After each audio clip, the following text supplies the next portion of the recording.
Hello, welcome. If you support my message, share this episode and drop a comment below to tell the algorithm to give us a push. It can be anything. I read every note. And for an easier listening experience, save our show on Spotify. Find the link on my page. We are doing everything right, yet it is slowly destroying us. We work longer hours, optimize every second, and consume every piece of advice on how to perform better, faster, and smarter. Yet, every night we lie awake with our chest tight, staring at the ceiling, wondering why the harder we pull, the more our life seems to unravel. Consider the terrifying math of modern burnout. We live in a world that demands total devotion, yet guarantees zero control. But deep down, you feel the dark, sickening truth of the modern world. What you've already built can be stolen from you in a single second. What if the secret to absolute invincibility isn't doing more, and definitely not giving up, but instead mastering a forbidden ancient psychological paradox that lets you execute with terrifying effort while remaining completely calm and content inside? And why did history's most formidable figures, men falling out of exploding cockpits, leaders facing decades in solitary confinement, and undefeated warriors who never lost a duel, reach for the exact same counterintuitive secret when their lives hung in the balance? They didn't pray for rescue. They didn't push harder. They discovered a hidden overlap between two ancient traditions on opposite sides of the earth. Two paths that never traded a single word, yet arrived at the exact same chilling realization. The moment you clutch at the outcome, you have already lost. Tonight we step inside 17 lives who unlocked this secret. From philosophers, to emperors, to prisoners and everyday people. You're about to learn how to go all out without burning out, not by slowing down, but by mastering the art of Zen Stoicism. It is time to learn how to fight for your life without letting the world destroy your soul. The 9th of September, 1965. The sky over North Vietnam. There is a man up there, alone, in the cockpit of a small Navy jet. An A4 Skyhawk. His name is James Stockdale. He is a pilot, a squadron leader, a man who has spent the whole of his life learning to control a machine that moves faster than thought. And in this moment, the machine is dying around him. He feels it in the controls first, a wrongness, a heaviness. The aircraft no longer answering the way it always has, the way he trusts it to. And there is no time to think it through. There is only time to do the one thing that is left. So he reaches, and he pulls, and the canopy is gone, and the open air hits him like a wall. And then the jet is somewhere behind him, falling away, and he is hanging in a strange float in silence under a parachute. Beneath his boots, coming up slowly to meet him, is a village. He can already see it. He already knows what is down there. He knows, more or less, what the next years of his life are going to hold. And in those long drifting seconds, falling toward capture, toward everything he cannot stop and cannot change, James Stockdale does not pray for rescue. He does not curse his luck. He says something to himself instead. Something quiet. Something he had been getting ready to say without ever quite knowing it. For 7 years, ever since a professor at Stanford had pressed a small, worn book of ancient philosophy into his hands.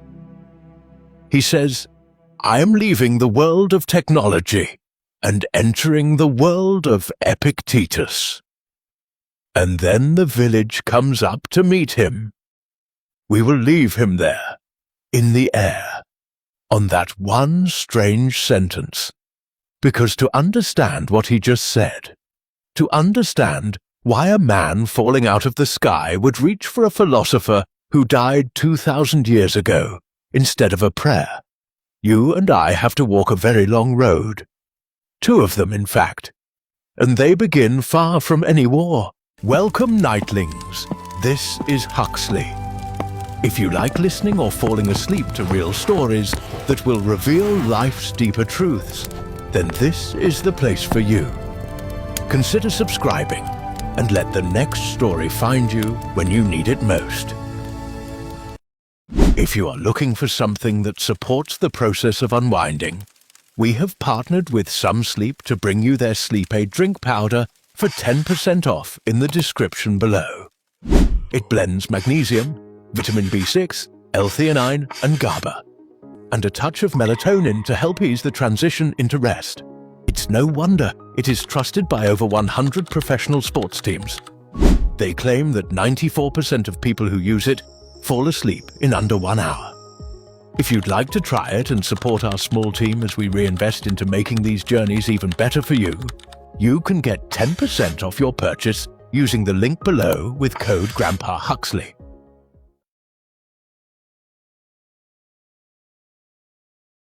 Let us begin far from any war.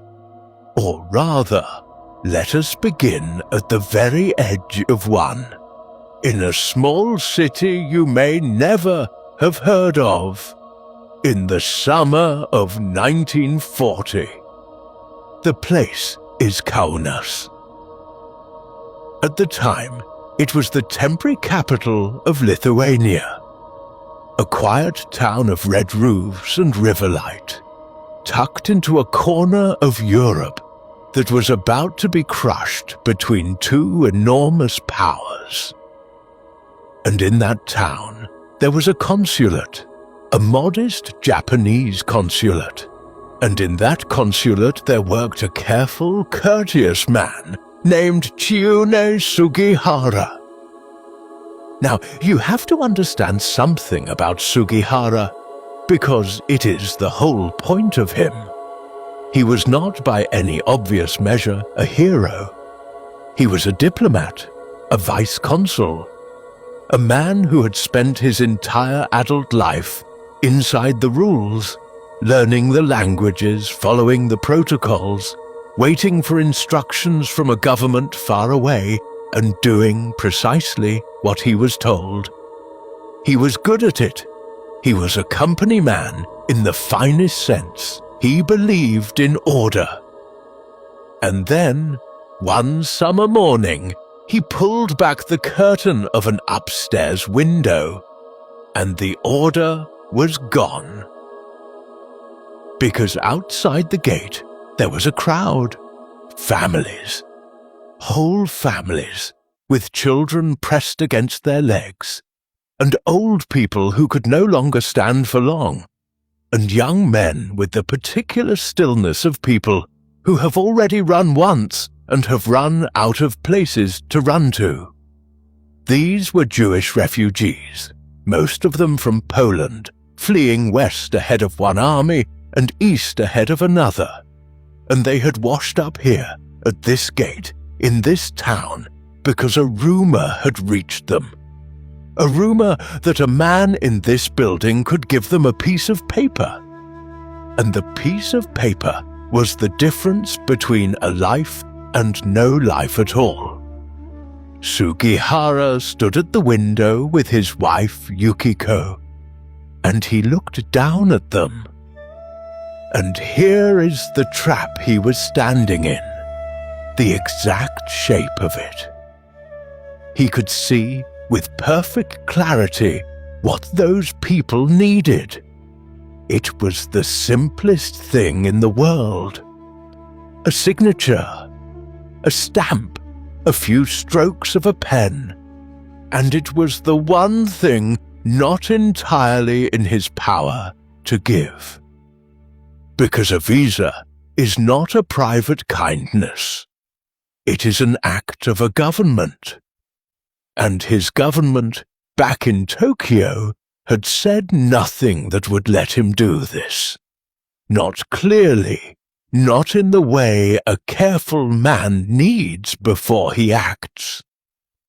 The proper thing, the safe thing, the thing every year of his training told him to do, was to wait, to ask, to seek permission, and to keep the gate closed until the permission came. So he did the proper thing first. Of course he did. He was that kind of man. Have you ever cared about something you could not fix? Truly cared, lain awake over it, while the thing you wanted to do sat just on the other side of a rule, or a fear, or a permission that would not come? Then you already know the room Sugihara was standing in. You know the particular helplessness of it, to see the need so clearly, and to feel the whole machinery of your careful life telling you not yours to decide. The crowd at the gate did not get smaller. Every day it got larger. So he asked. He went looking for the proper channel, the message from above that would make all of this easy and safe and someone else's responsibility. He reached out to his government for guidance on what to do with the people at his gate. And the answer he wanted did not come. Now, I want to be careful here, because there is a dramatic version of this story that people love to tell. That he wired Tokyo 3 times, and was refused 3 times, and was punished for it later. And the honest truth is that scholars aren't sure it happened quite so cleanly. The choreography is softer than the legend. So let me tell you only what is solid, because what is solid is enough. He looked for the clear yes that would protect him, and he did not receive it. He was left standing there, a careful man, holding a decision that no one above him was going to take off his hands. And in that silence, Sugihara realized something. Something that most of us spend our whole lives not quite letting ourselves realize. He realized that waiting for the outcome to be guaranteed is just a very respectable way of never acting at all. He could keep waiting for the permission that made it safe. He could keep the gate closed and his conscience quiet under a blanket of protocol. And he could tell himself, honestly, that he had followed the rules. Or he could pick up the pen and answer to something other than his in-tray. He talked it over with Yukiko, and they understood, both of them, exactly what it might cost. His position, his career, the whole ordered life he had built, one careful step at a time. He would say, much later, a line that gets to the bottom of him. They were human beings, and they needed help. And he was glad he found the strength to make the decision to give it to them. He decided he would rather answer to his conscience than to his career. And so, on the 31st of July 1940, this rule-following man broke the rule. He sat down at his desk, he took up his pen, and he began to write. Here is what he began to write actually means when you slow it down, because we say it lightly, and there was nothing light about it. Each visa was handwritten. Every one. The full text, the official language, the details, the stamp, the signature.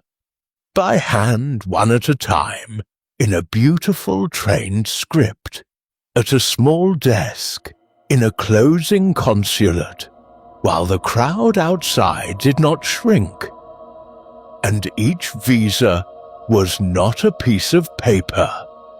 Each visa was a family. It was a father and a mother, and the children pressed against their legs. It was a door, and on the other side of the door was the chance, only the chance, never the promise, of coming out of this alive. For 29 days he wrote them. From the 31st of July to the 28th of August 1940.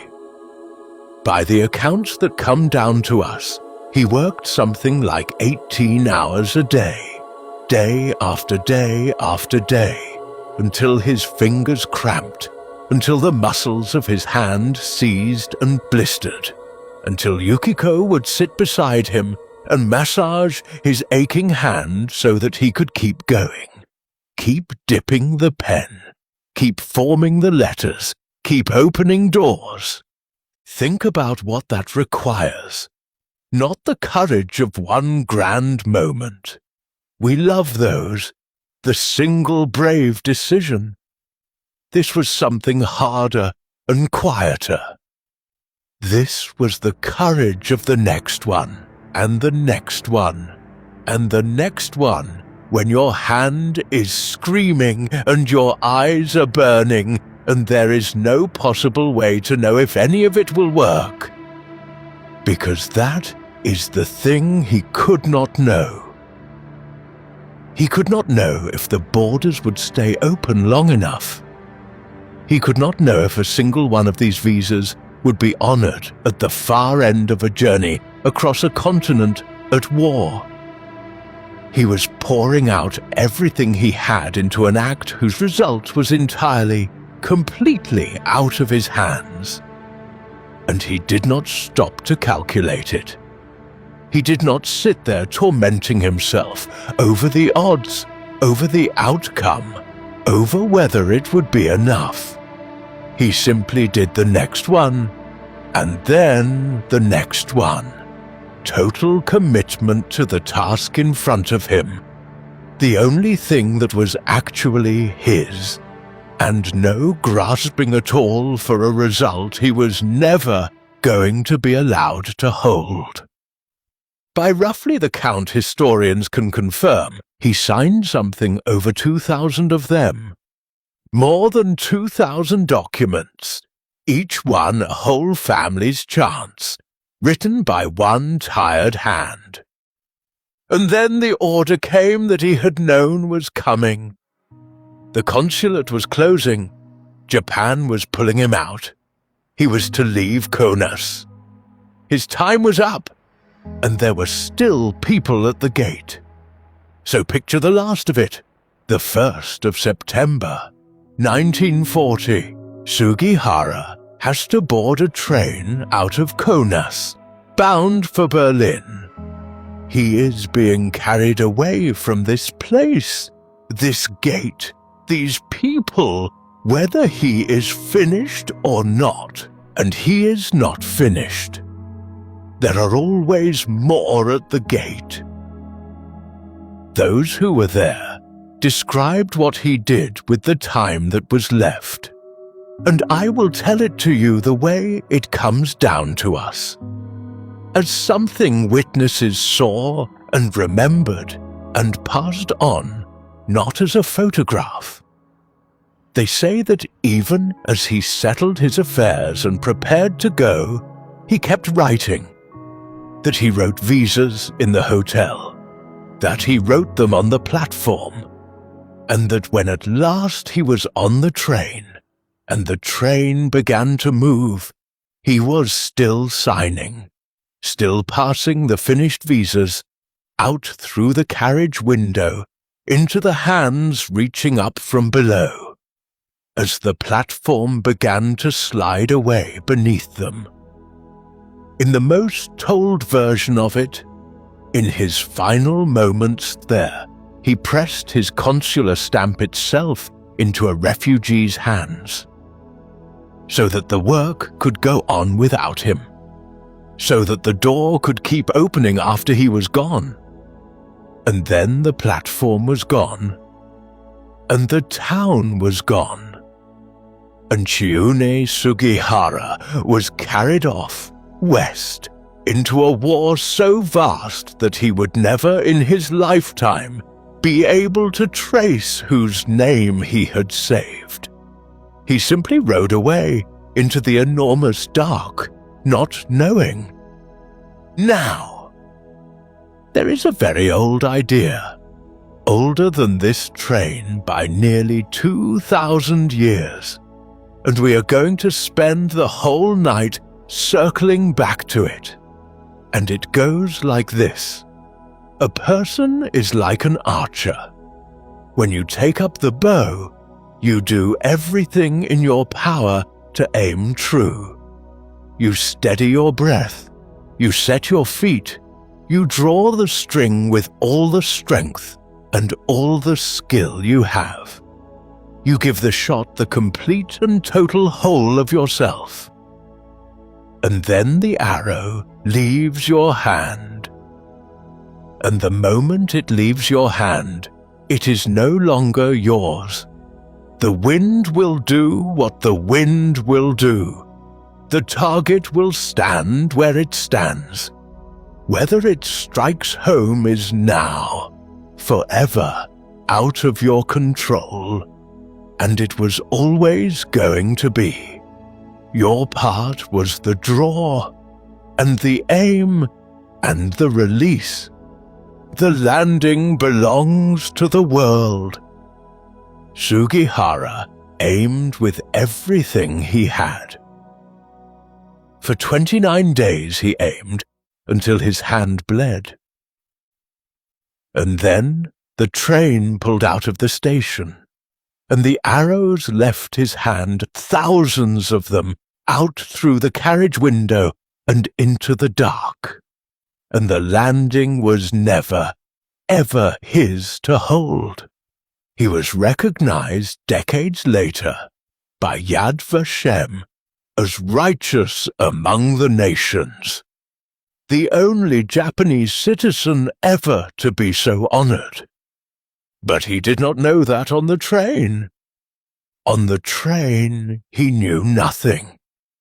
He had given everything and released it completely, and he rode into Berlin carrying only the one thing that had ever actually been his, the choice to pick up the pen.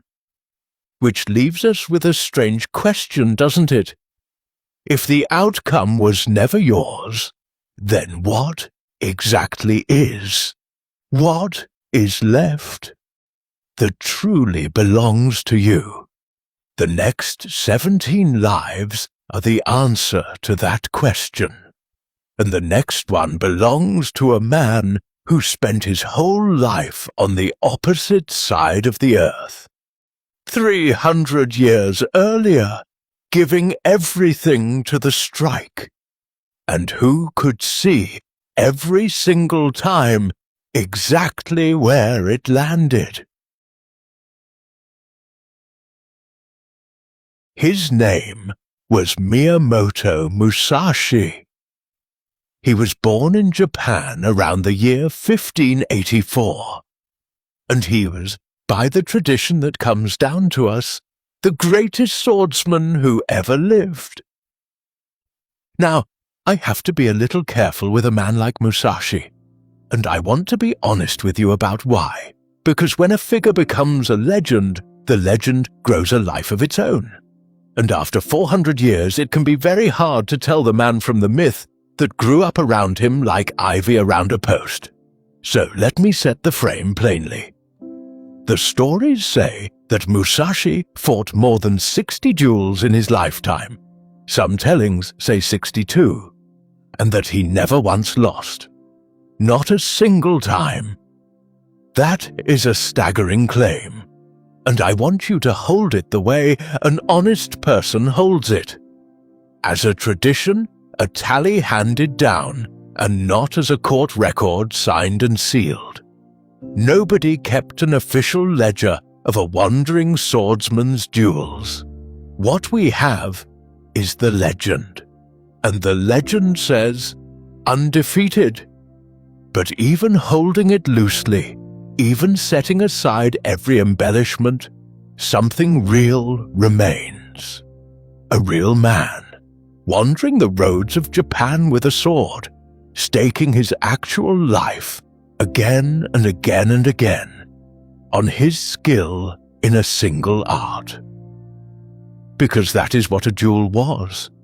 It was not a game. There was no rematch. You brought the whole of yourself to the edge of a blade, and the ground kept only one of you. So picture the young Musashi, a ronin, that is, a samurai with no master, no lord, no household to belong to. A man without a place. And into that empty place he poured one thing, and one thing only: the total, consuming, relentless mastery of the sword. He would sleep rough. He would go unwashed and unkempt by the accounts for the sake of never being caught soft, never being caught expecting comfort. Everything that was not the way of the sword, he burned as fuel for the way of the sword. This is total commitment. The drawn bow, pulled back as far as a human being can pull it. And there are two things to feel about him at once. The awe of it, the sheer, frightening completeness of a man who holds nothing back. And underneath the awe, a small, cold question. The kind of question you might ask about anyone who gives themselves that completely to winning. Where does a life like that end? The most famous duel in the history of Japan is coming.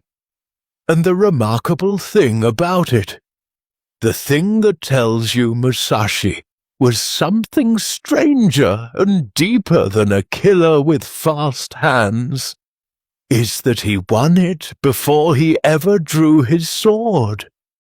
The 13th of April, 1612. A small island off the coast, an islet so unremarkable that history would rename it after what happened there. His opponent that day was a swordsman named Sasaki Kojiro, and Kojiro was no less a man rushed in to be a footnote. He was a master in his own right. Feared across the country, famous for an unusually long sword, and for a technique so quick they called it the swallow cut. After the way a swallow turns in the air. If you had been taking bets that morning, you would not have found easy odds. 2 masters, 1 island. One of them would leave it. Now, here is where the legend and the history braid together, and I will tell you which is which as we go, because the legend is delicious, and you deserve to know when you are eating it.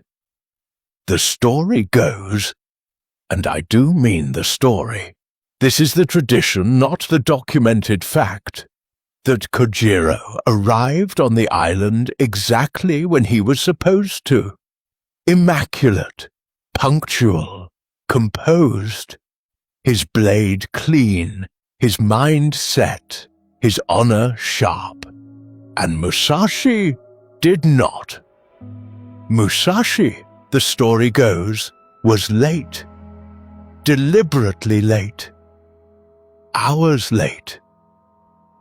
And while the greatest swordsman in the province stood on the sand, growing hotter and tighter and angrier with every wave that broke on the shore, Musashi was, according to the tale, still out on the water in a little boat, taking his sweet time. And as he crossed, he is said to have picked up a spare oar, a wooden oar, and whittled it right there on the crossing into a rough wooden sword. Cut, the tellings like to add, just a little longer than Kojiro's famous long blade. Now, I have to smile at this. Forgive an old man, because whatever else is true, sit for a moment with the picture the legend hands us. The single most dangerous man in Japan, showing up late to the most important fight of his life, strolling in with a boat oar. It may be the most devastating weapon anyone brought to that island was not the sword at all. It was Musashi's calendar. Because by the time he finally stepped onto the sand, Kojiro was no longer fighting Musashi. Kojiro was fighting his own fury. He had been undone, slowly, patiently, before a single blow was struck, undone by his own rising heat, his own wounded pride, his own grasping at the insult of being made to wait. And a mind at a full boil is a mind that has already lost. Musashi read that. Musashi used that. He won the fight inside his opponent, and only then did he win it on the sand. The duel itself was brief, as these things are. Kojiro fell. I will not linger there. There is no gore to spend the night on. And Musashi took no pleasure in the lingering. One turned in the air, the other did not, and it was over, and the tide came in over the sand as it always had. And Musashi walked off the island the undefeated master he had always been. The peak of the fighting life. Everything he had trained for, everything he had burned his comfort and his belonging and his youth to become, all of it confirmed on that sand in the spring of 1612. And yet, he was at the top. He had beaten everyone. He had reached the summit of the only mountain he had ever chosen to climb.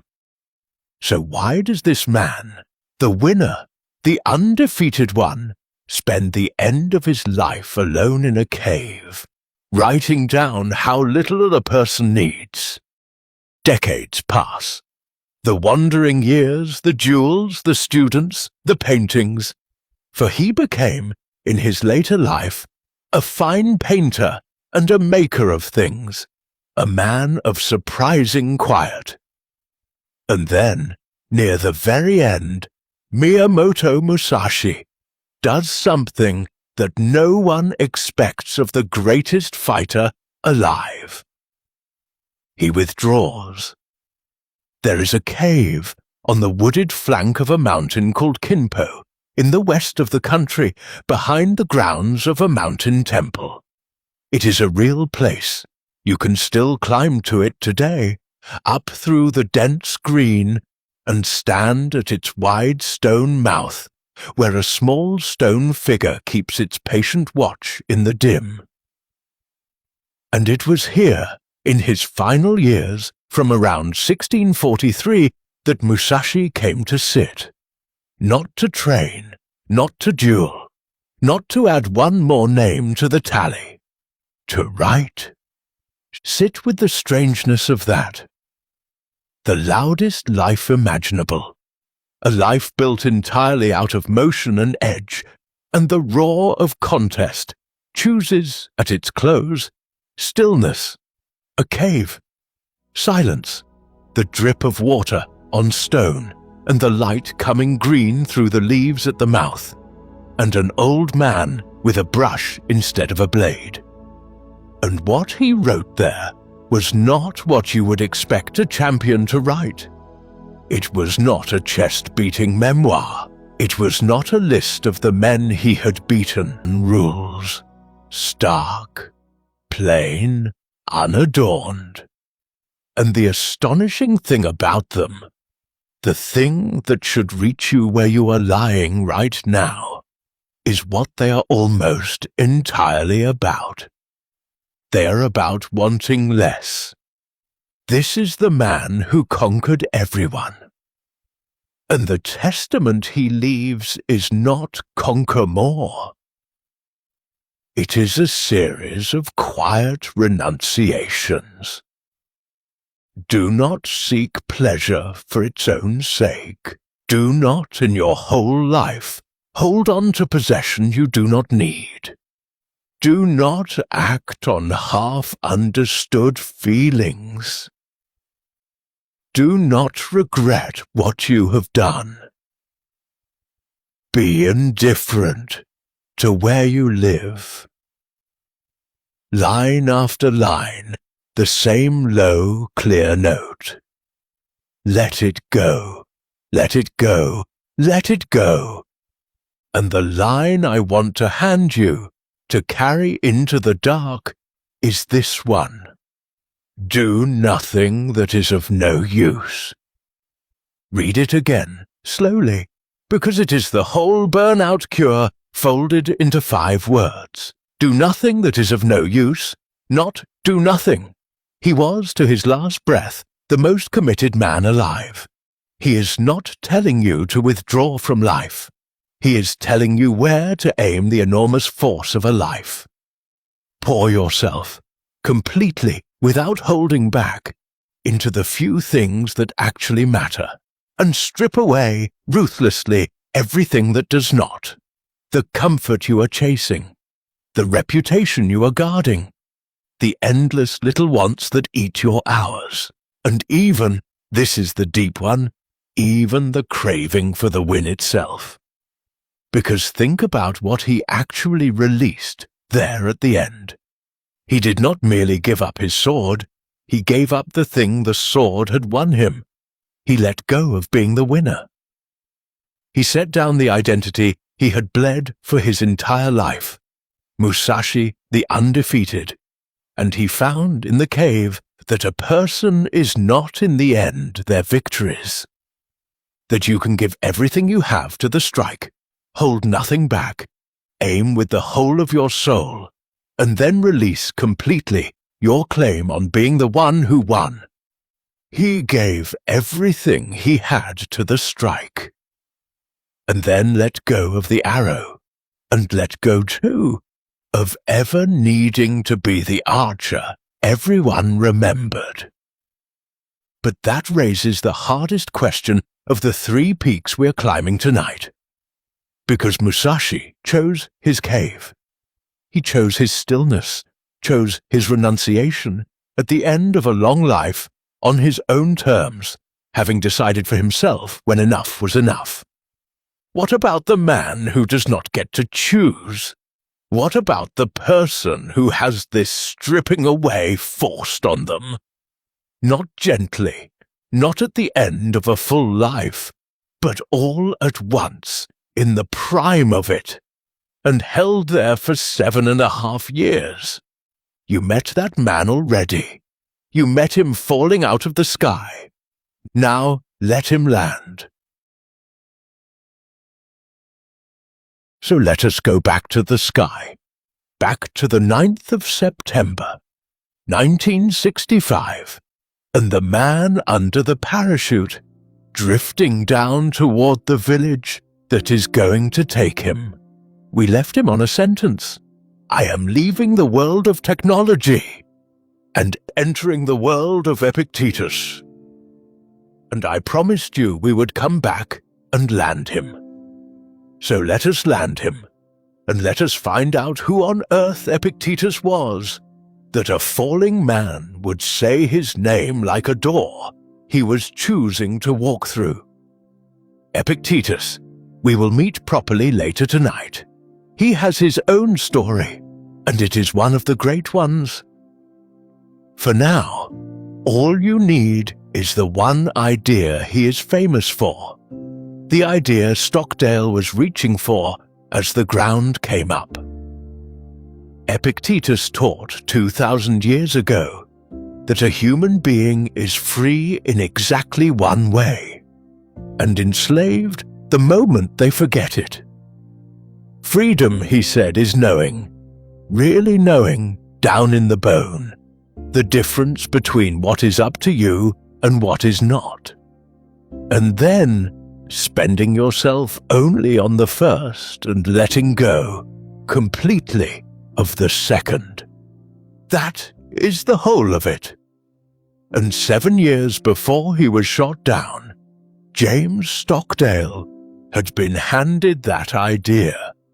He was a Navy pilot doing graduate study at Stanford and a professor there, a philosopher. Put a small volume of Epictetus into his hands, almost offhandedly, the way a life-changing thing so often arrives. And Stockdale read it, and something in him recognized it, and kept it, and turned it over for 7 years without quite knowing why. Until the day the aircraft died around him, and he understood exactly why. Because he was about to need it more than he had ever needed anything. I will not walk you through what waited for him on the ground. It is not what this night is for, and he would not want us lingering there. Let me tell it the only way I will tell it. He would spend roughly the next 7.5 years as a prisoner of war, much of that time in leg irons, much of it in solitary confinement.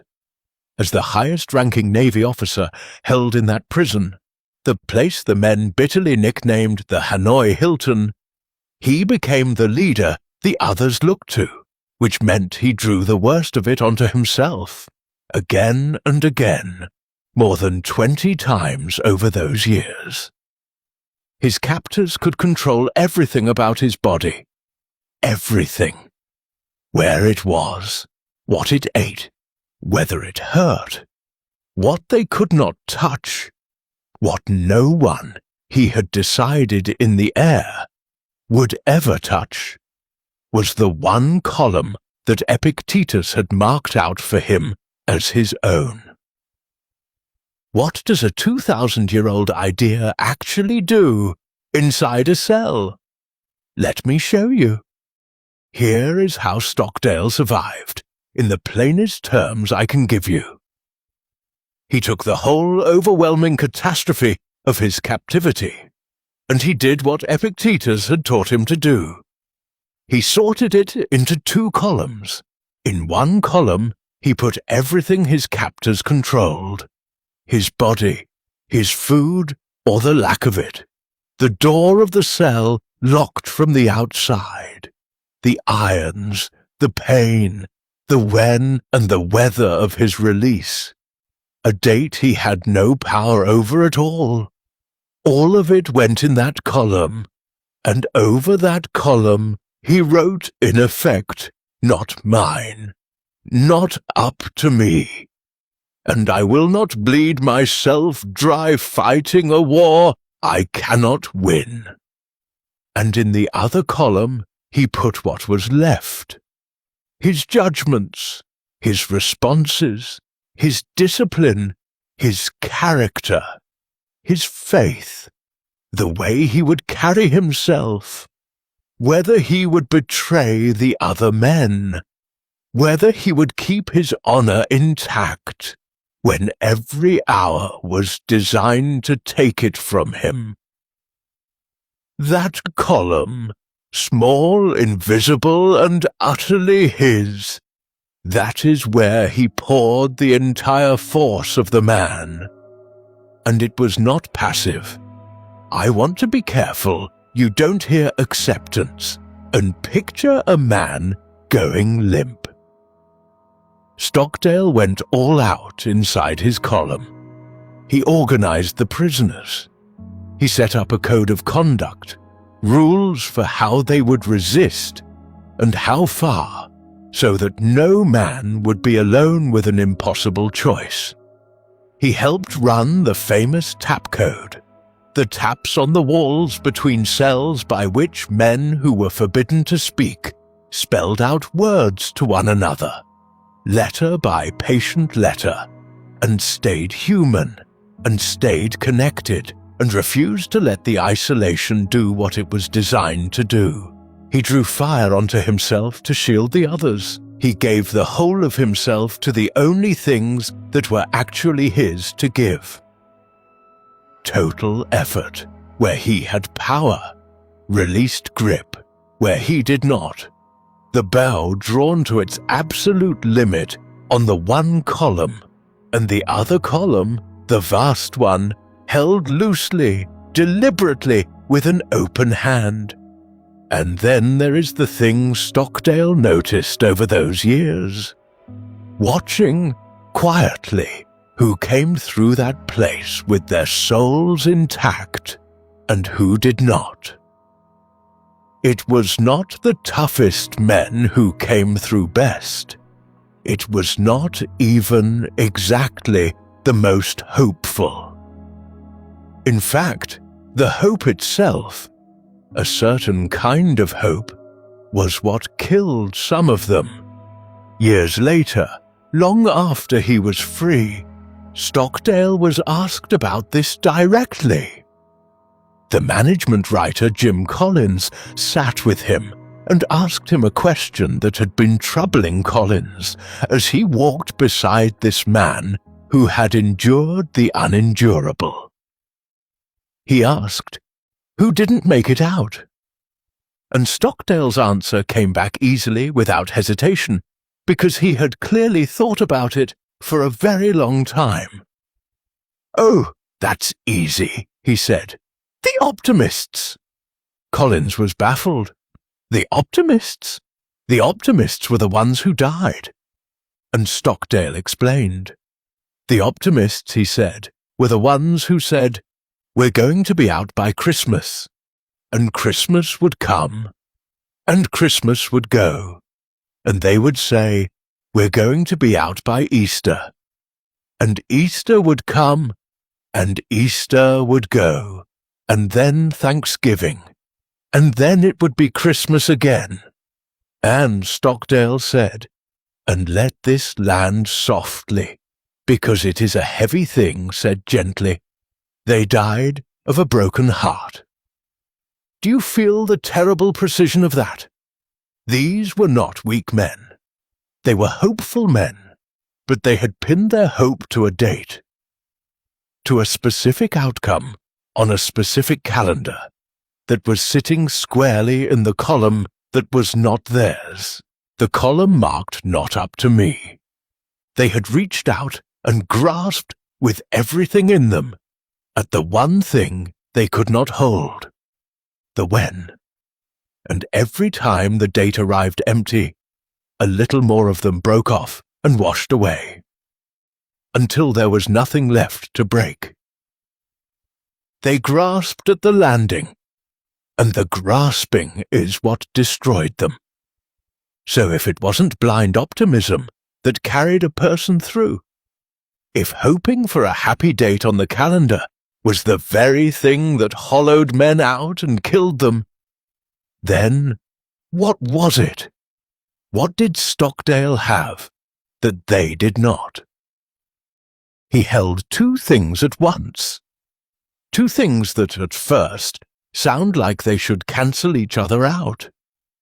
And holding both of them at the same time, without letting go of either, that was the whole secret.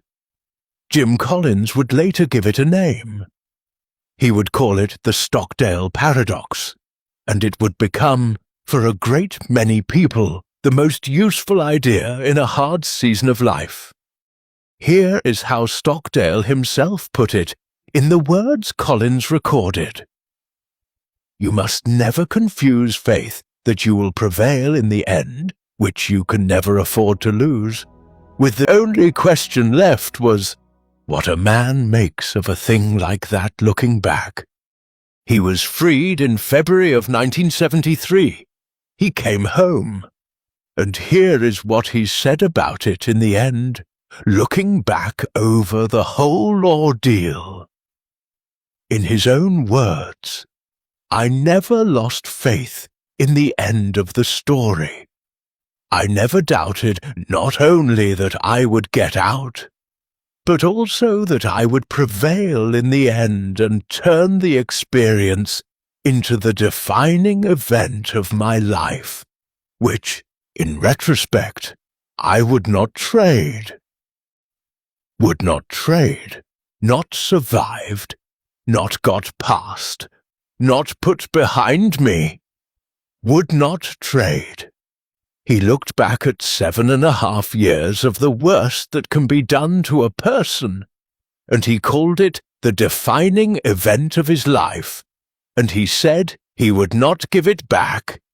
Now, I want to be very clear about what he did not mean, because it is the exact thing the whole night is built to protect. He did not mean the suffering was good. He did not mean he stopped caring, or numbed himself, or floated above it in some cold detachment. The man cared ferociously about the other prisoners, about his honor, about coming home. Releasing the outcome never once meant he stopped caring. It meant something far more precise and far more livable.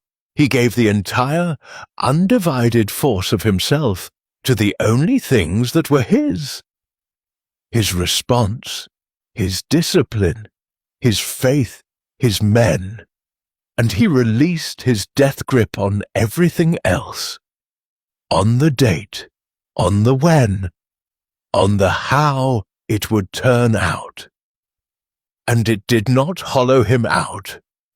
Going all out did not burn him down to ash, because he had gone all out on the right column and let go of the wrong one. The full draw did not break him, because his hand was open. We have climbed 3 steep peaks now, you and I. A man carried away on a train from the great work of his life, giving everything and never seeing where it landed. A man in a cave, undefeated, writing down how little he needed, and a man in a cell drawing the bow of his faith to full tension for 7.5 years with an open hand. 3 summits. Take a breath. Let the air come back into your chest. Because now the ground is going to gentle beneath us. This whole idea, this drawn and released bow that 3 hard lives have shown us, it has a beginning. And the beginning is not a warrior at all. It is a merchant, a man in the business of luxury and comfort, who lost his entire fortune at the bottom of the sea and called it the best thing that ever happened to him.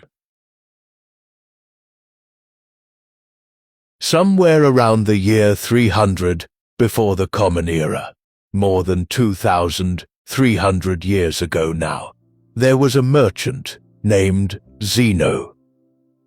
He was from Citium, a town on the island of Cyprus, and he was, by trade, a dealer in purple.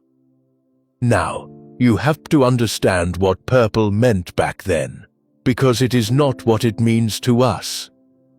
This was Phoenician purple, Tyrian purple, a dye-squeezed drop by precious drop from sea snails, and it was so costly, so laborious to make, that it was quite literally the color of kings. To trade in purple was to trade in the most concentrated luxury the ancient world knew. Zeno was a man of the finer things.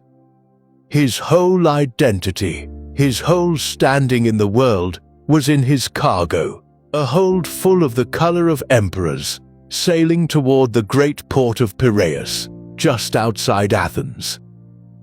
And the sea took all of it. He was shipwrecked. We don't know the details. A storm, a reef, the ordinary, brutal arithmetic of ancient sailing, but the outcome is clear enough. A man of about 30, at the height of his working life, watched his entire fortune go down into the dark water and not come back up. Everything he had built, everything he owned, everything that told him and told everyone else who he was, gone to the bottom of the sea. I want us to sit here for a moment, because we always want to rush past this part, straight to the happy ending. And the happy ending means nothing if you skip the bottom, dropping out. Because you know this feeling. Maybe not a literal shipwreck, though for some of you, this year, it has been almost that literal. But you know what it is to have the thing you built, the thing you counted on, the thing that was supposed to be solid, simply go. The job, the marriage, the savings, the health, the plan. To stand there in the wreckage of it and feel the particular vertigo of a man whose floor has just become the sea.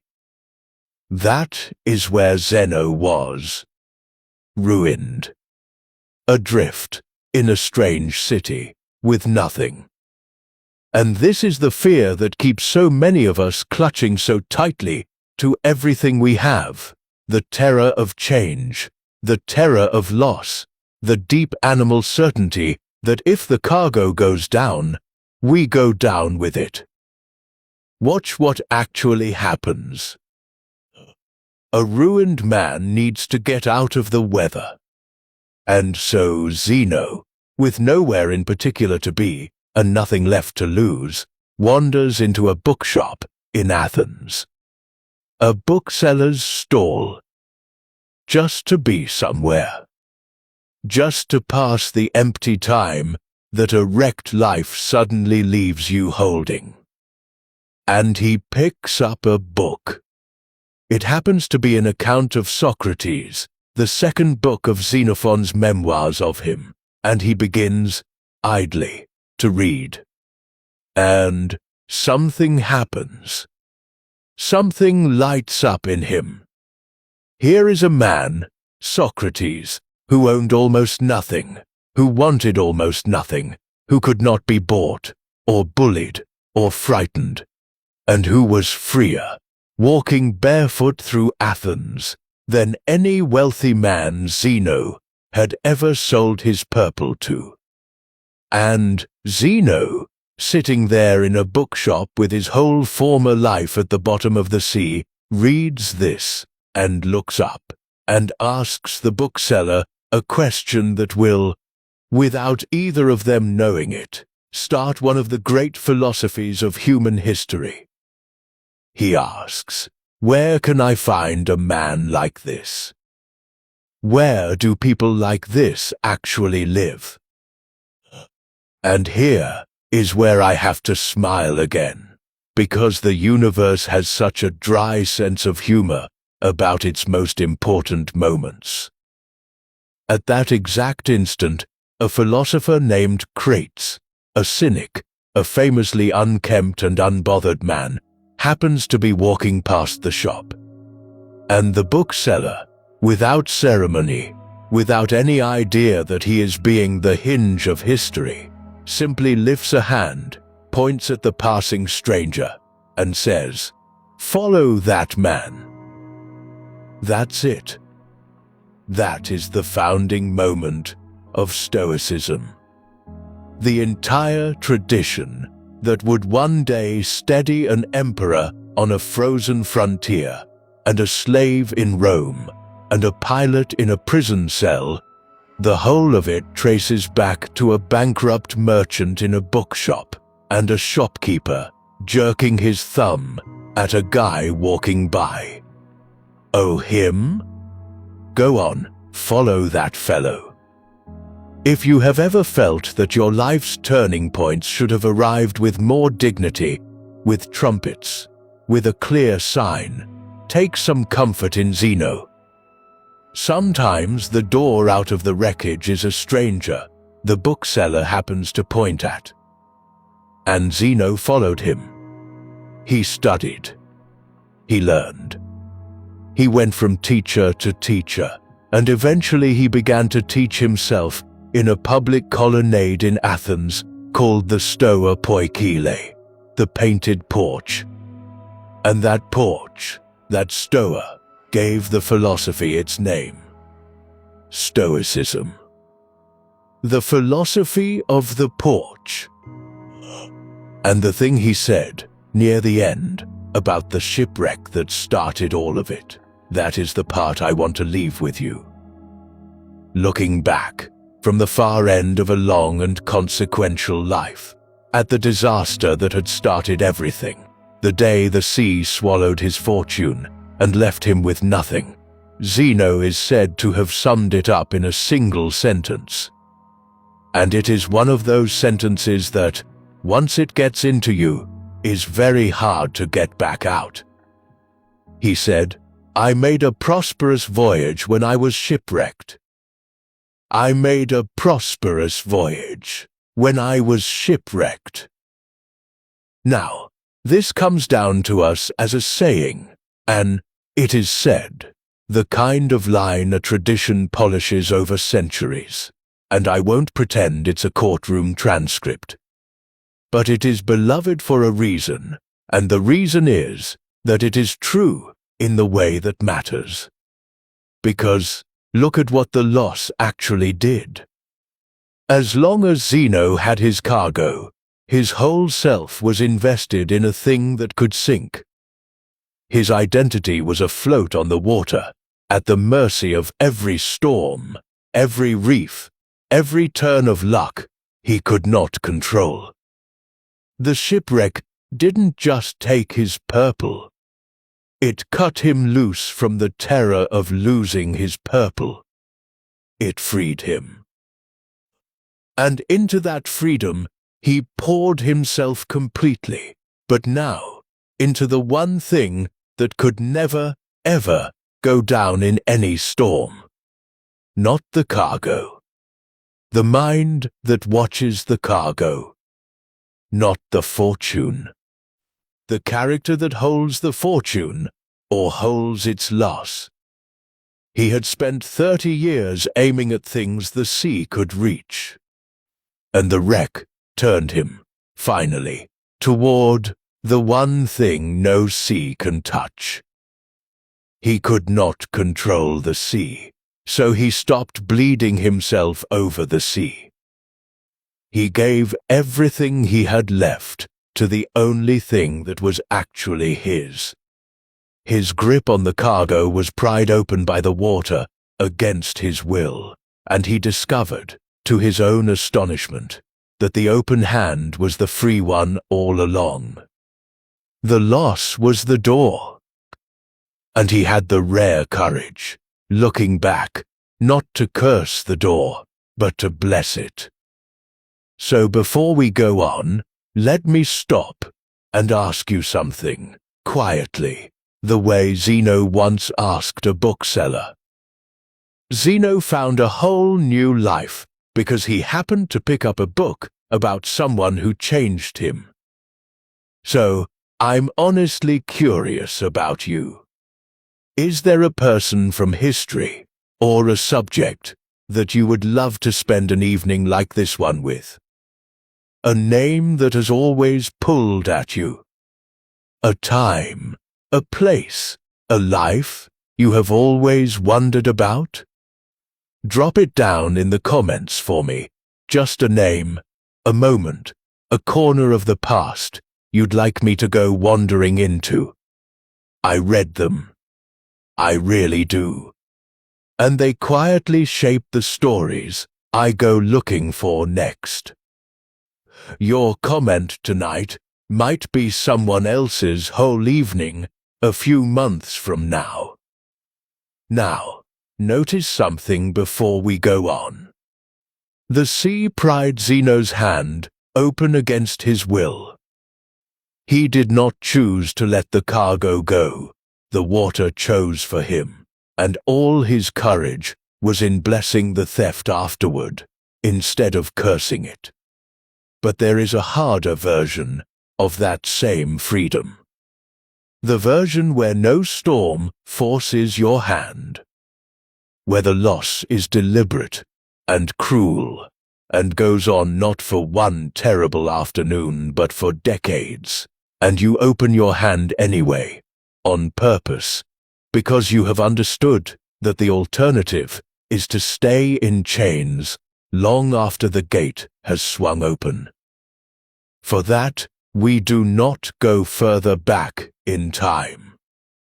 We come forward, almost to our own doorstep, to a man who was robbed not of a cargo, but of 27 years, one day at a time, and who set that weight down with a deliberateness that no shipwreck could ever teach.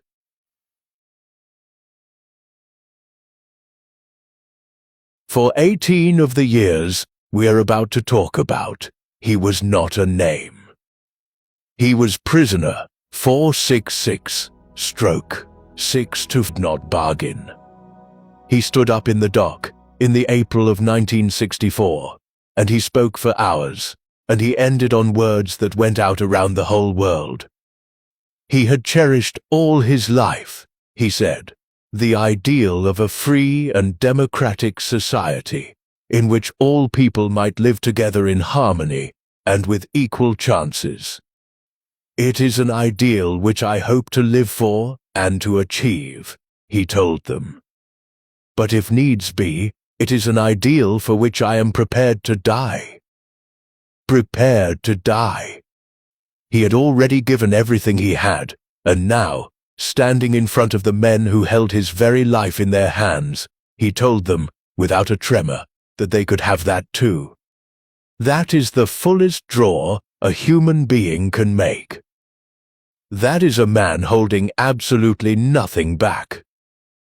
Let me put you on that island for a moment, because you have to feel the completeness of it. The cell was small enough that a tall man could touch both walls. He slept on a mat on the stone floor.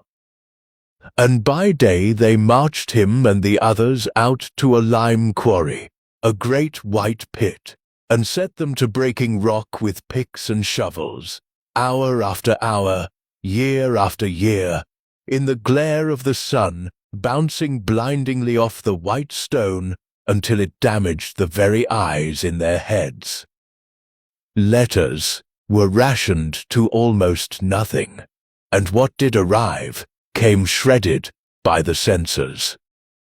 A visit, if it was allowed at all, might come once in 6 months, through glass, watched.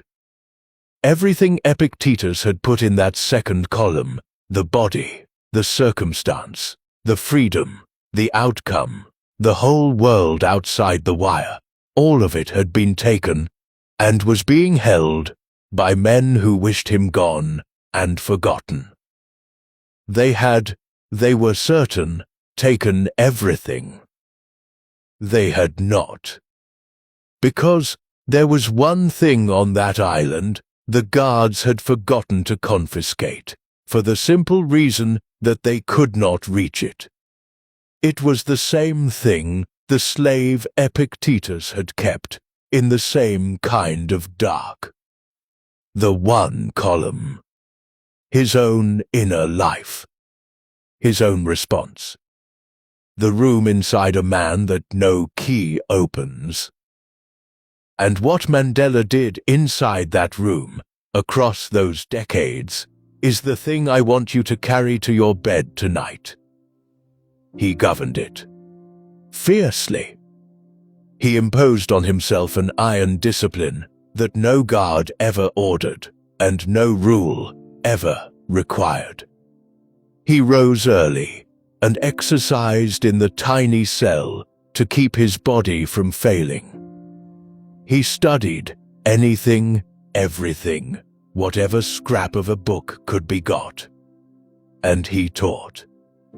The prison, among the men held there, quietly became something they named, with a dry pride, the University of Robben Island, a place where prisoners lectured one another on history and law and politics in whispers and on smuggled scraps of paper, in the quarry and in the yard, keeping their minds alive and lit when the whole apparatus around them was built to make them go dark.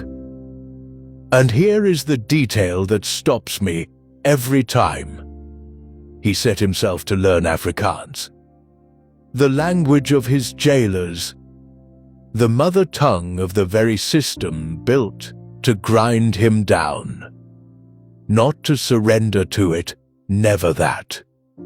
To understand it. He read their poetry. He studied their history, their fears, the story they told themselves. Because he had grasped a thing that almost no prisoner ever grasps, that the man who takes the trouble to understand his opponent, who can meet him in his own language, is not the powerless one in the room. Quietly, patiently, for years, the prisoner was studying the men who were sure they were studying him. There was a poem he held on to through all of it. An old one, written decades before he was even born, by an Englishman named William Ernest Henley, a man who had lost a leg to disease as a boy, and wrote the thing from a hospital bed, in defiance of his own despair. It is called Invictus. The word is Latin. It means unconquered. And Mandela recited it to himself and to the men around him when their spirits were going out, like a hand on the shoulder in the dark. Let me give the credit exactly where it is owed, because the world often forgets and hands the words to Mandela. They are Henley's words, not his. They end like this. I am the master of my fate. I am the captain of my soul. Sit with the strangeness of that. A man breaking white rock in a quarry, owning nothing, commanding nothing, not the hour he woke, not the food he ate, not the year he might die, reciting to himself that he is the master of his fate, and meaning it completely, because he understood which fate the poem was talking about. Not the fate of his body, that belonged to the gods, and he knew it. The fate of his soul. That one, that single, invisible, unreachable country, was still his to captain. And he captained it, without a single day off, for 27 years. And then, one day, the impossible thing happened. The world outside changed. The pressure grew and grew, and the system that had buried him began, at last, to crack. And on the 11th of February, 1990, an old man walked out through the gates. He had gone in with black hair, a fighter in his 40s. He came out white-haired and 71, almost 3 decades gone. And the cameras were there, and the crowds, and the whole watching world, and everyone wanted to know what this man, who had every reason on earth to come out breathing fire, was going to do with the rage of 27 stolen years. Here is what he understood, walking toward that gate. He understood that a man can walk out of a prison and not actually be free. He understood that if he carried his hatred out with him, all the bitterness he had every right in the world to feel, and no one alive would have blamed him for it, then he would not really be leaving that place at all. He would only be packing the prison into his own chest and carrying it out on his back, and going on serving the sentence for the rest of his life, still owned, still ruled, by the men who had locked him up. The resentment would simply become the cell he never left. So, at the gate, he set it down. He made the choice that almost no one who has been wronged on that scale has ever managed to make. Not to pretend the wrong had not happened.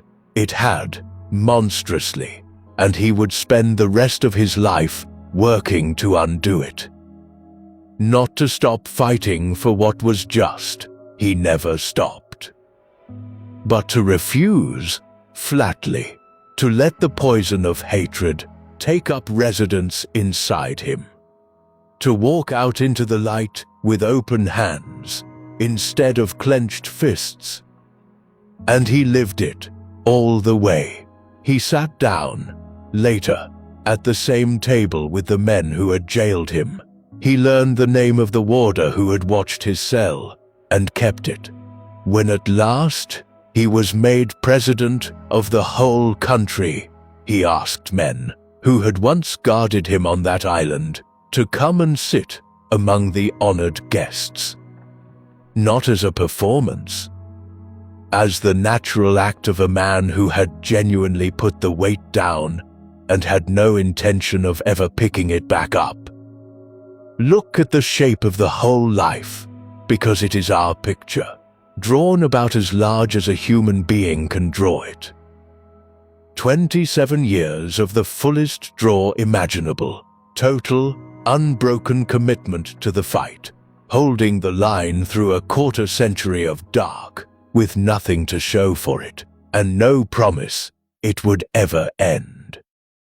And then, at the gate, the cleanest release you will ever witness, he opened his hand and let the hatred fall to the ground and walked out lighter than he had gone in. Full draw, open hand. He poured everything into the one thing that was his to change, and he laid down the one thing, the bitterness that could only ever have gone on poisoning the man who carried it. He never did get to govern from that island. But he governed the whole time, the one country his jailers could never march into, or lock down, or take away from him. Himself. Now, to the east. Because so far, this road has been the western one, Greece, Rome, a cockpit, a cell, a bookshop in Athens, a prison island off the coast of Cape Town. But on the far side of the earth, a completely different people, speaking a completely different tongue, worshipping in a completely different way, were quietly drawing the very same picture. And they began it, not with a sword, and not with a prison, but with a bowl of tea, and a man who taught an entire nation of warlords how to slow all the way down.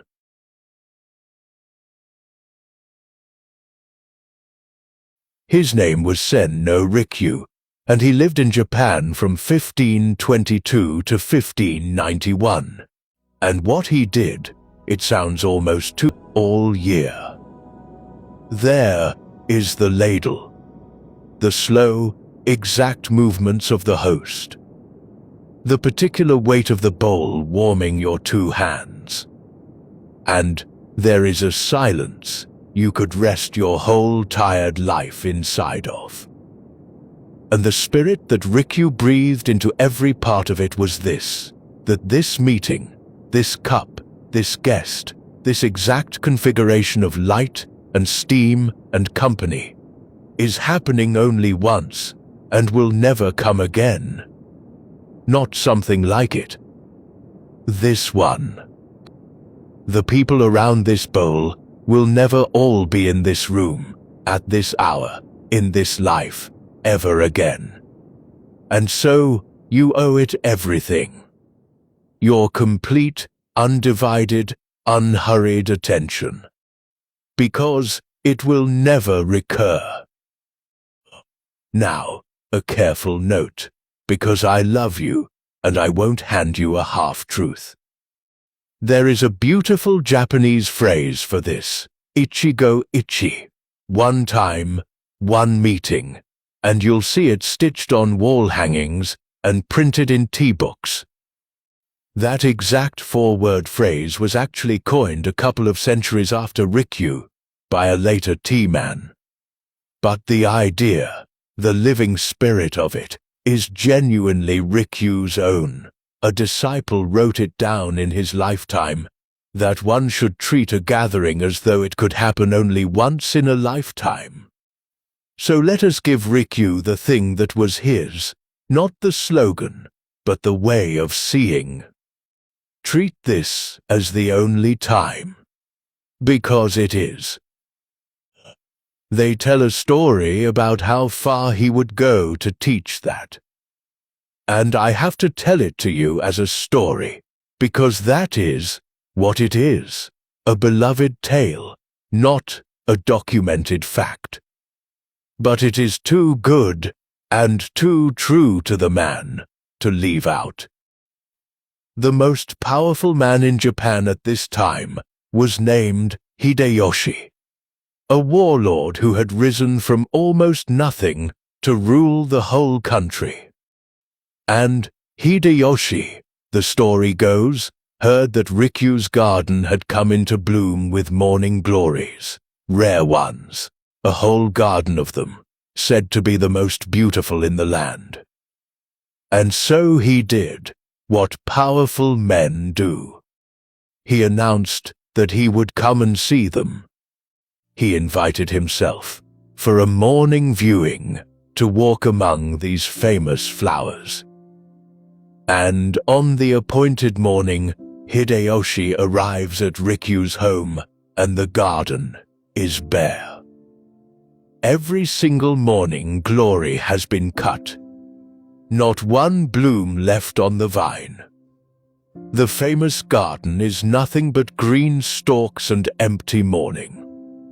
You can imagine the ruler's face, the flicker of insult, the rising heat. He has been made to come all this way, and the master has stripped the very thing he came to see. Irritated, perhaps already composing the sharp thing he will say, Hideyoshi stoops down and folds himself through that low doorway into the small dark tea hut. And he stops. Because there, inside, in the dim alcove, caught in a single narrow shaft of light, is one morning glory. One? Perfect. Placed with impossible care. The most beautiful flower he has ever seen, held in the dark like a held breath. Rikyu had destroyed 100, so that his lord would truly see one. We are drowning, all of us, in 100 flowers, 100 notifications, 100 tabs, 100 half-seen, half-lived moments blurring past, and we see none of them. Rikyu's radical act was subtraction. Cut the 99. And suddenly, the one that is left is almost unbearably alive. But the same ruler who came for the flowers would, in time, send Rikyu a very different kind of message. In 1591, for reasons that remain, to this day, genuinely murky, a falling out, a suspicion, a matter of pride between the master and the ruler, that history never fully recorded, Hideyoshi ordered Rikyu to take his own life. I want to stay very quiet here, and I want to stay entirely on the meaning, because the act itself is not ours to look at, and I will not describe it. Let me tell you only the shape of the thing.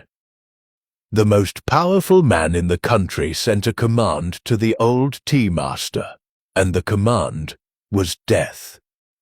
Not a battle. Not a chance. A sentence, arriving in an envelope of absolute power, against which there was no appeal and no escape. A lifetime of the highest service ended in a line. Stay for a moment in the sheer impossibility of the position. Here is the man who more than anyone who ever lived taught presence. Taught that this moment is the only moment to be met with total attention and then released without clinging. And now, fate, in the form of a warlord's whim, hands him the ultimate test of his own teaching. The final impermanence. The last meeting. His own. He was given a handful of days and told they were his last. And the master of the present moment knew exactly what to do with them. He does not rage. He does not run. There is nowhere to run. He does not, from anything we know, come apart. He plans a tea ceremony. For his final act, Rikyu gathered his closest friends and students for one last gathering. One more time in the small room. One more kettle beginning to sing. And by every account that comes down to us, he was completely, serenely present. He served each guest with the same total attention.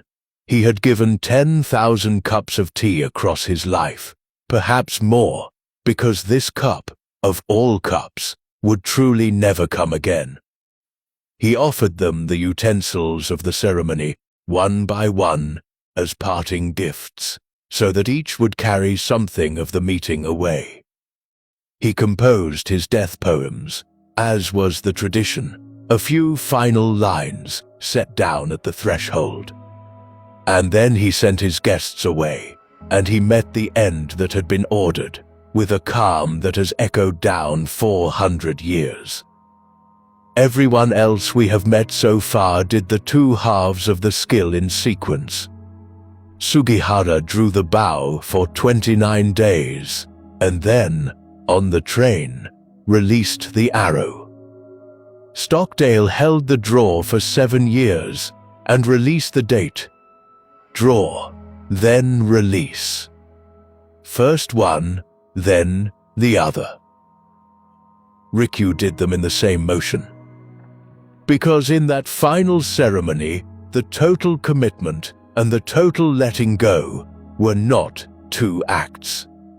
They were 1. To give this cup, this friend, this last morning of his life, his complete and perfect attention was, at the very same instant, to hold it with a completely open hand, to pour everything into a moment he knew he could not keep, precisely because he could not keep it. The full draw and the open hand fused. Total presence and total release, arriving together, indistinguishable, like the in-breath and the out-breath of a single quiet sigh. The Stoics on the Western Road got here by holding, by duty, by discipline, by drawing the hard line between what is mine and what is not, and gripping their post no matter what. It is a philosophy you can feel in the shoulders. The Zen road that Rikyu walked got to the very same place by the opposite means, not by holding, but by letting the holding go, not by drawing a line, but by softening until the line dissolved. By presence, by unlearning, by emptying. Two completely different ways to walk.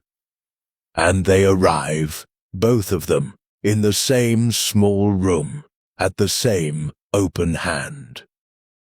The once only meeting, in the end, was his own.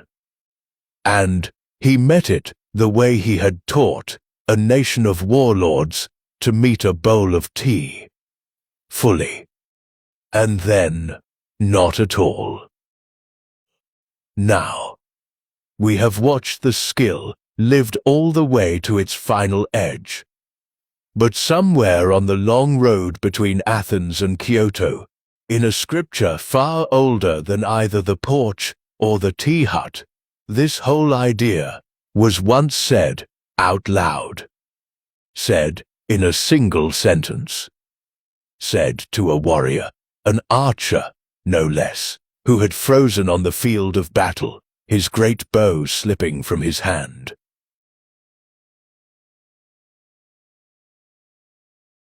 This one is older than almost anything else we will touch tonight, and it is sacred to many hundreds of millions of living people.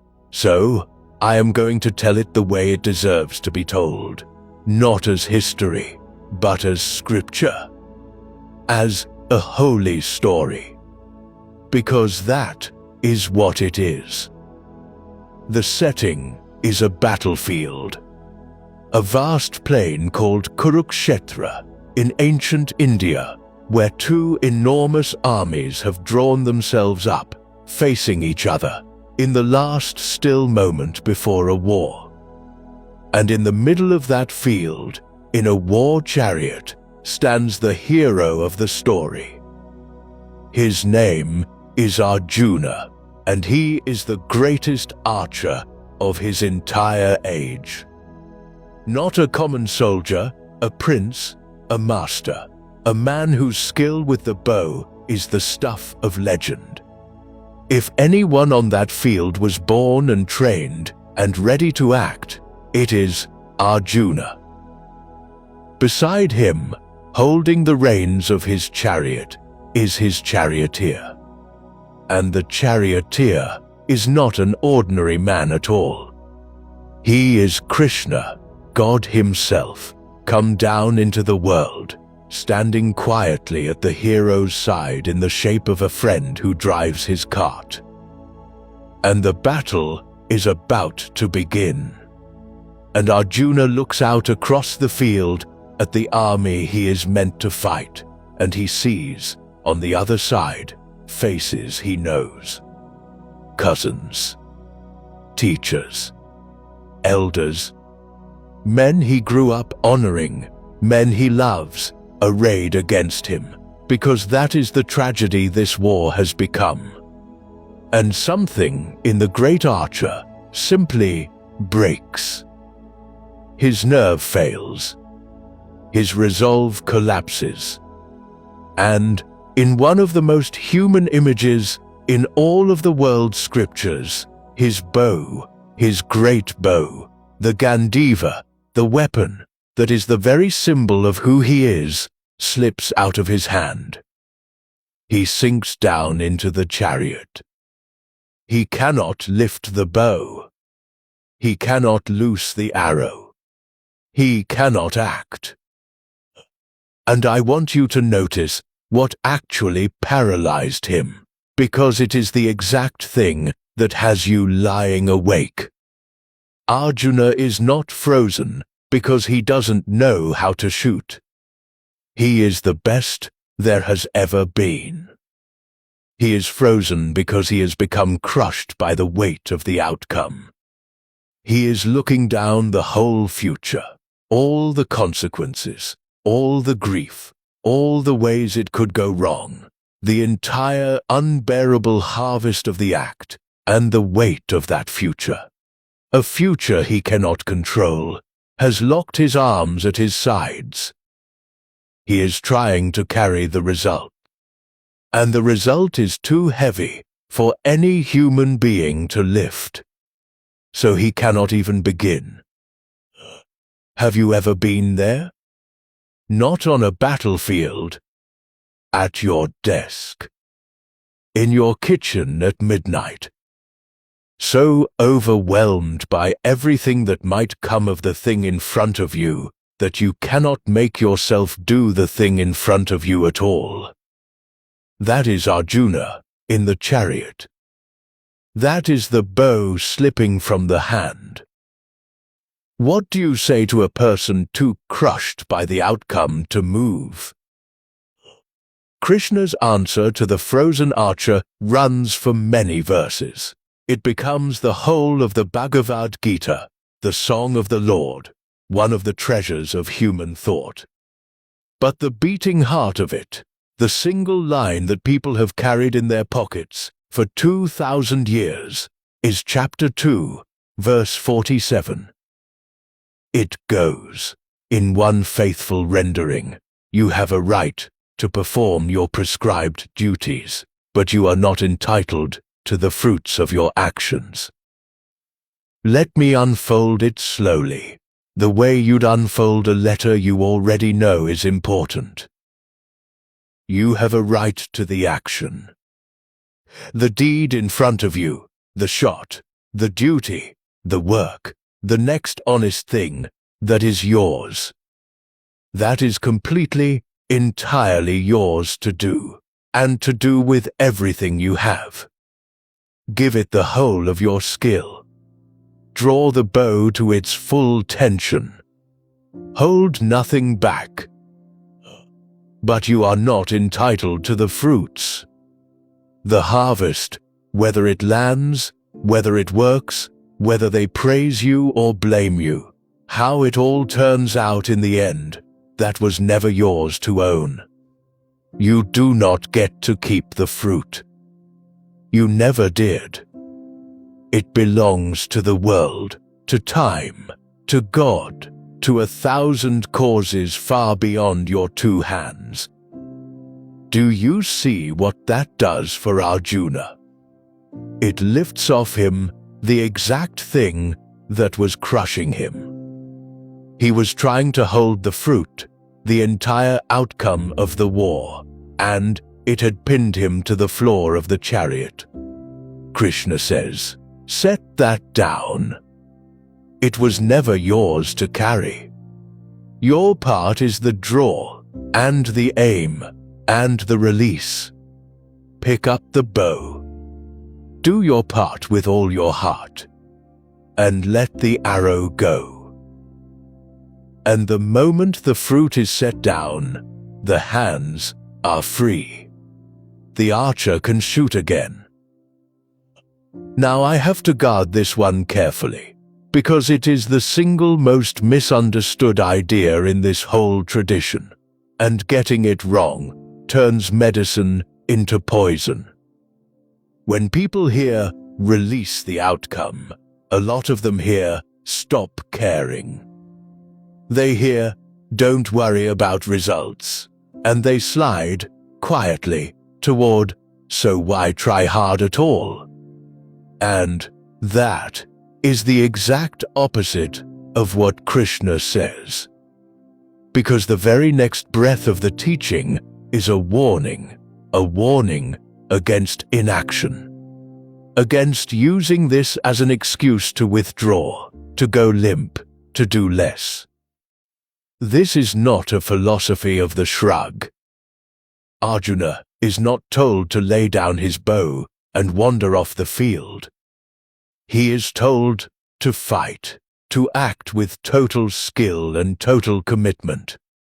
He is only told to stop clutching the outcome while he does it.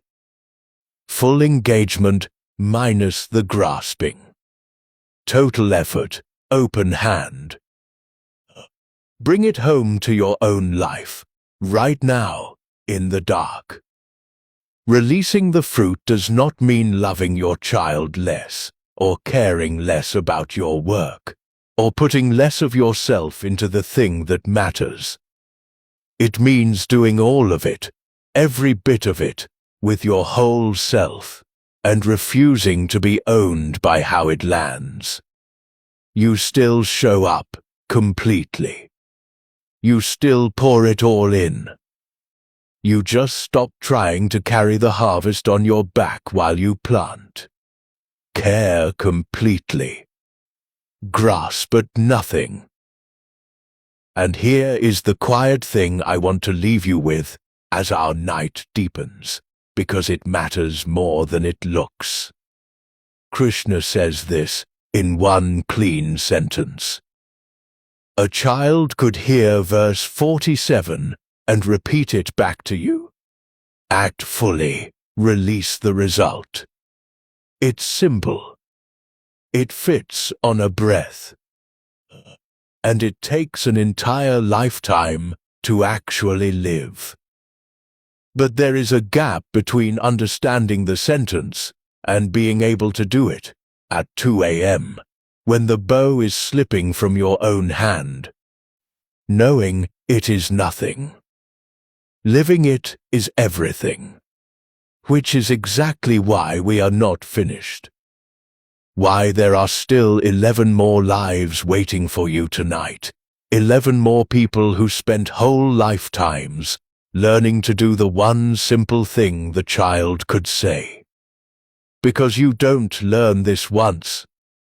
You learn it, and forget it, and learn it again, and it goes deeper each time. The Gita said it to a prince who had everything, a kingdom, a chariot, the finest bow in the world. Now the very same blade gets sharpened on the Western Road in a man who had nothing at all.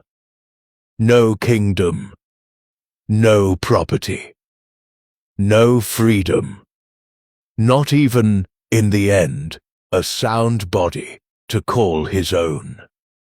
He was born a slave, and he taught the freest idea in the whole ancient world.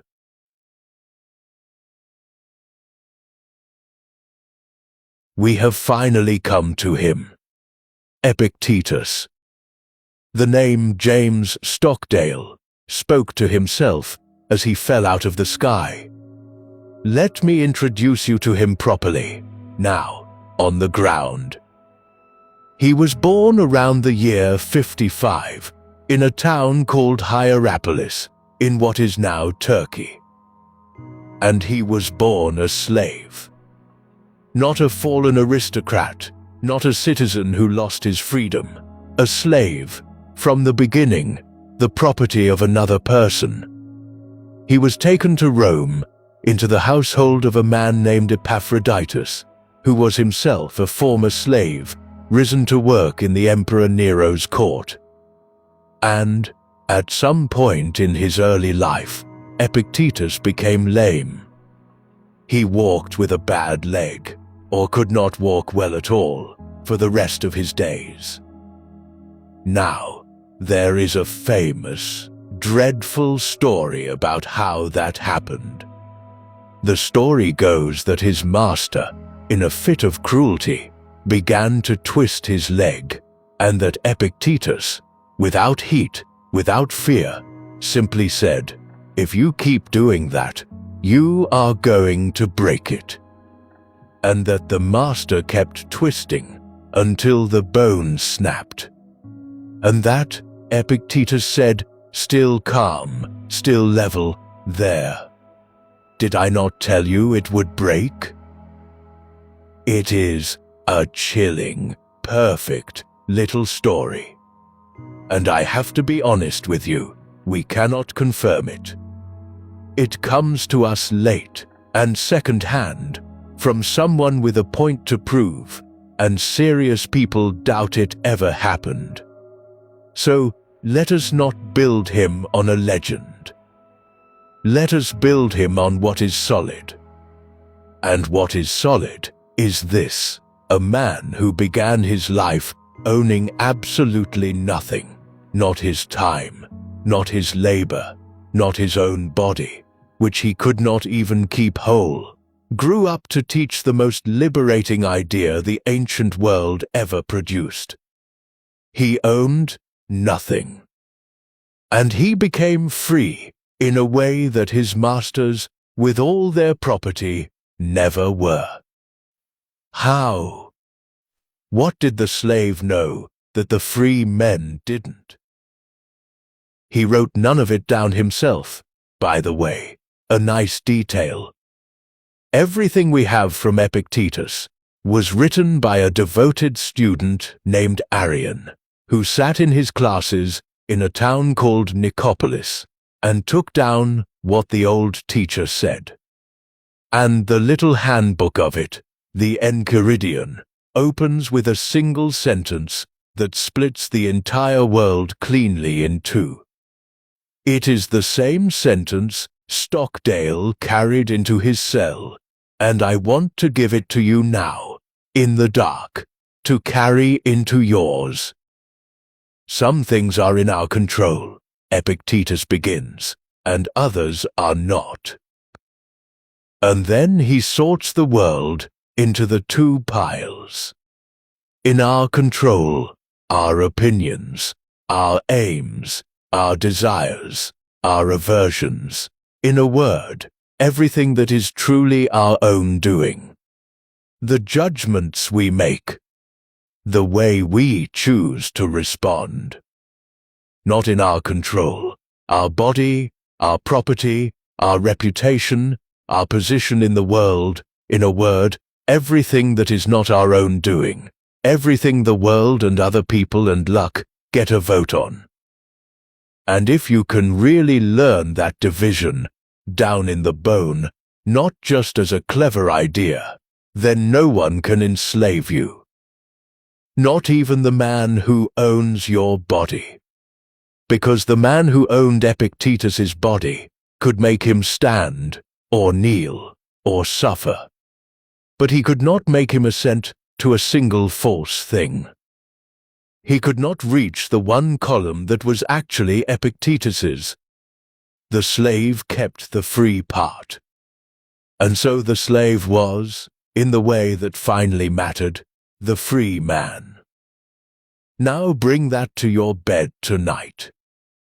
Because so much of what keeps us awake, so much of the exhaustion we carry, is the sheer, grinding effort of fighting that second column all night long. Wrestling the outcome. Relitigate work was his philosophy. And the lines Epictetus chooses to close his book with, the lines from Cleanthes, are these.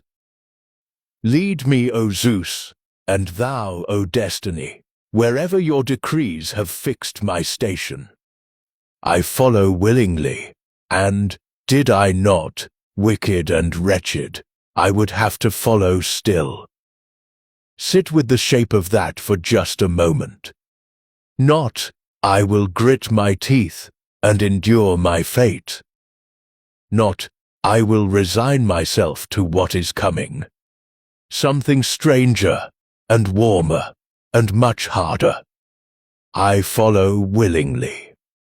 I walk toward it. Whatever destiny has fixed for me, I will not be dragged to it kicking.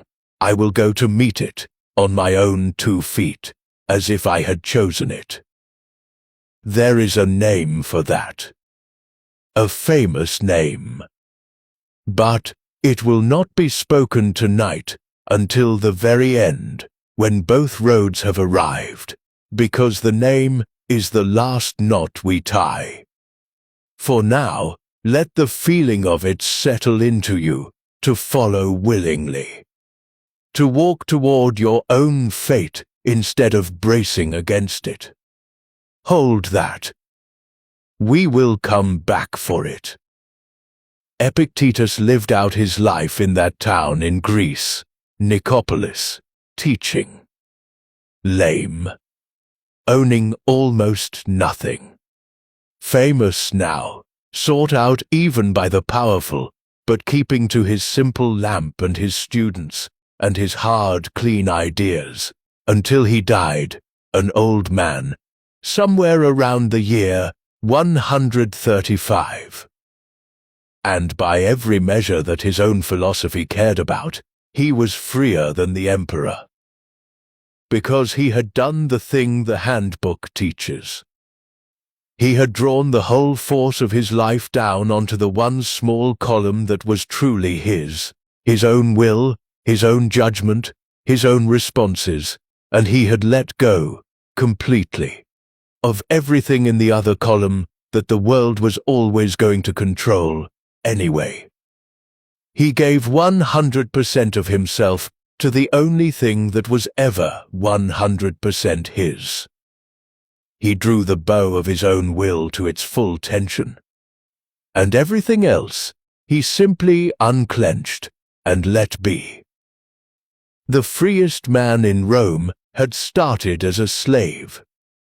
And he got free not by changing his circumstances, he never did change them, but by changing which column he lived in. That draw he lived by, the whole will pulled taut onto the one thing that was his, and held there without slack for a lifetime, is a fierce and iron thing. And it is not a Western thing only. The Eastern road knew that same hard draw, and in one man it pushed the pure effort about as far as a human being can take it before something has to give. So before we let the night begin, at last, to go soft, let us cross the water for one more man of iron, a Japanese swordsman who drew the bow of his own effort past every reasonable limit, chasing a single opponent he could not beat for 16 years. A man who broke through, in the end, only at the exact moment he stopped trying to win.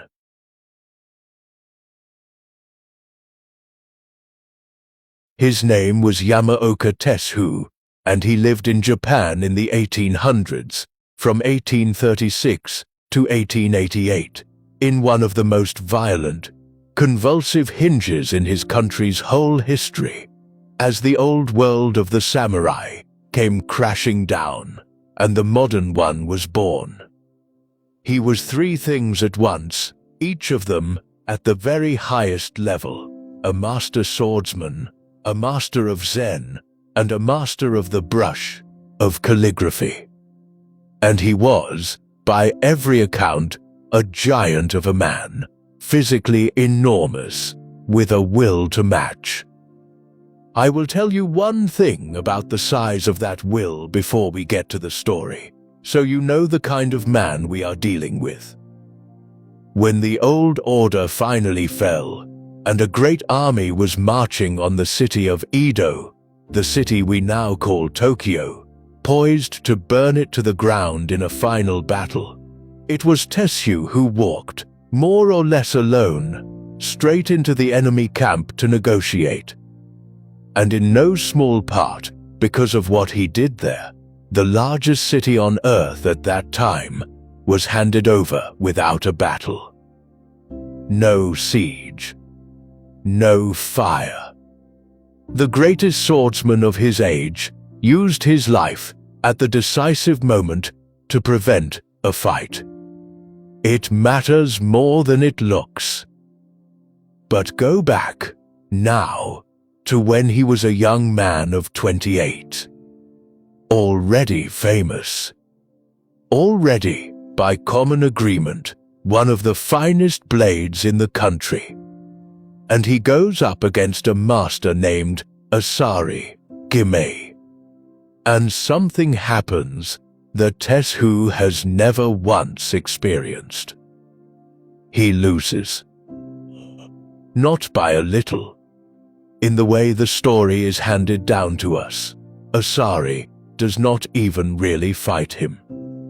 Asari simply advances, calm, immovable, present, and Teshu, the great swordsman, finds himself giving ground, and giving more ground, backed steadily across the floor and right out through the door of the dojo. And Asari quietly closes the door in his face. That shut door became the great riddle of Teshu's life. He could not solve it, He could not get past it. He had met a wall in the shape of a man, and it would not move. So he did what strivers do. What you do. What I do. He decided that the answer was more. He trained like a man possessed.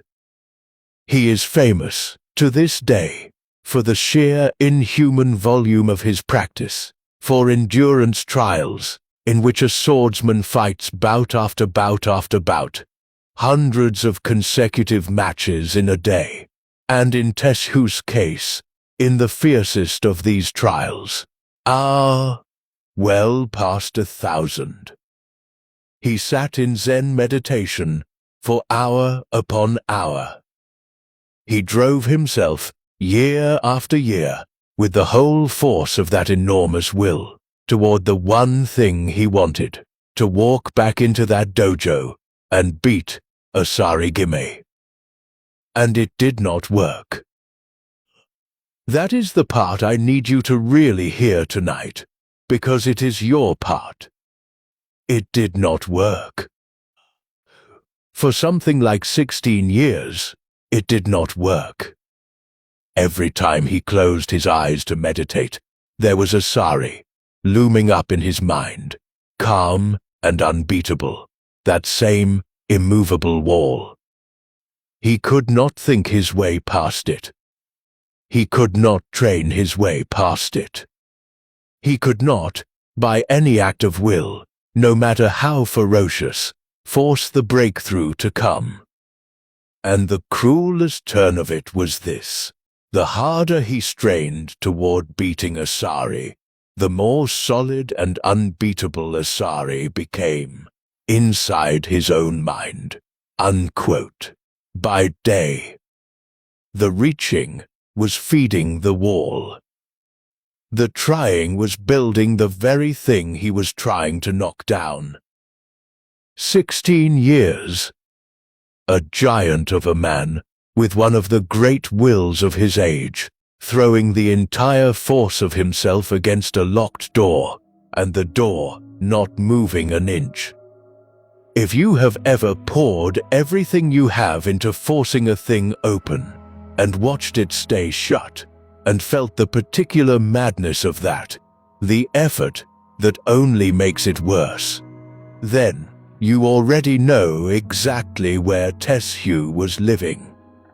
He was living inside the burnout loop at the very highest level a human being can practice it. And then, one morning, it broke.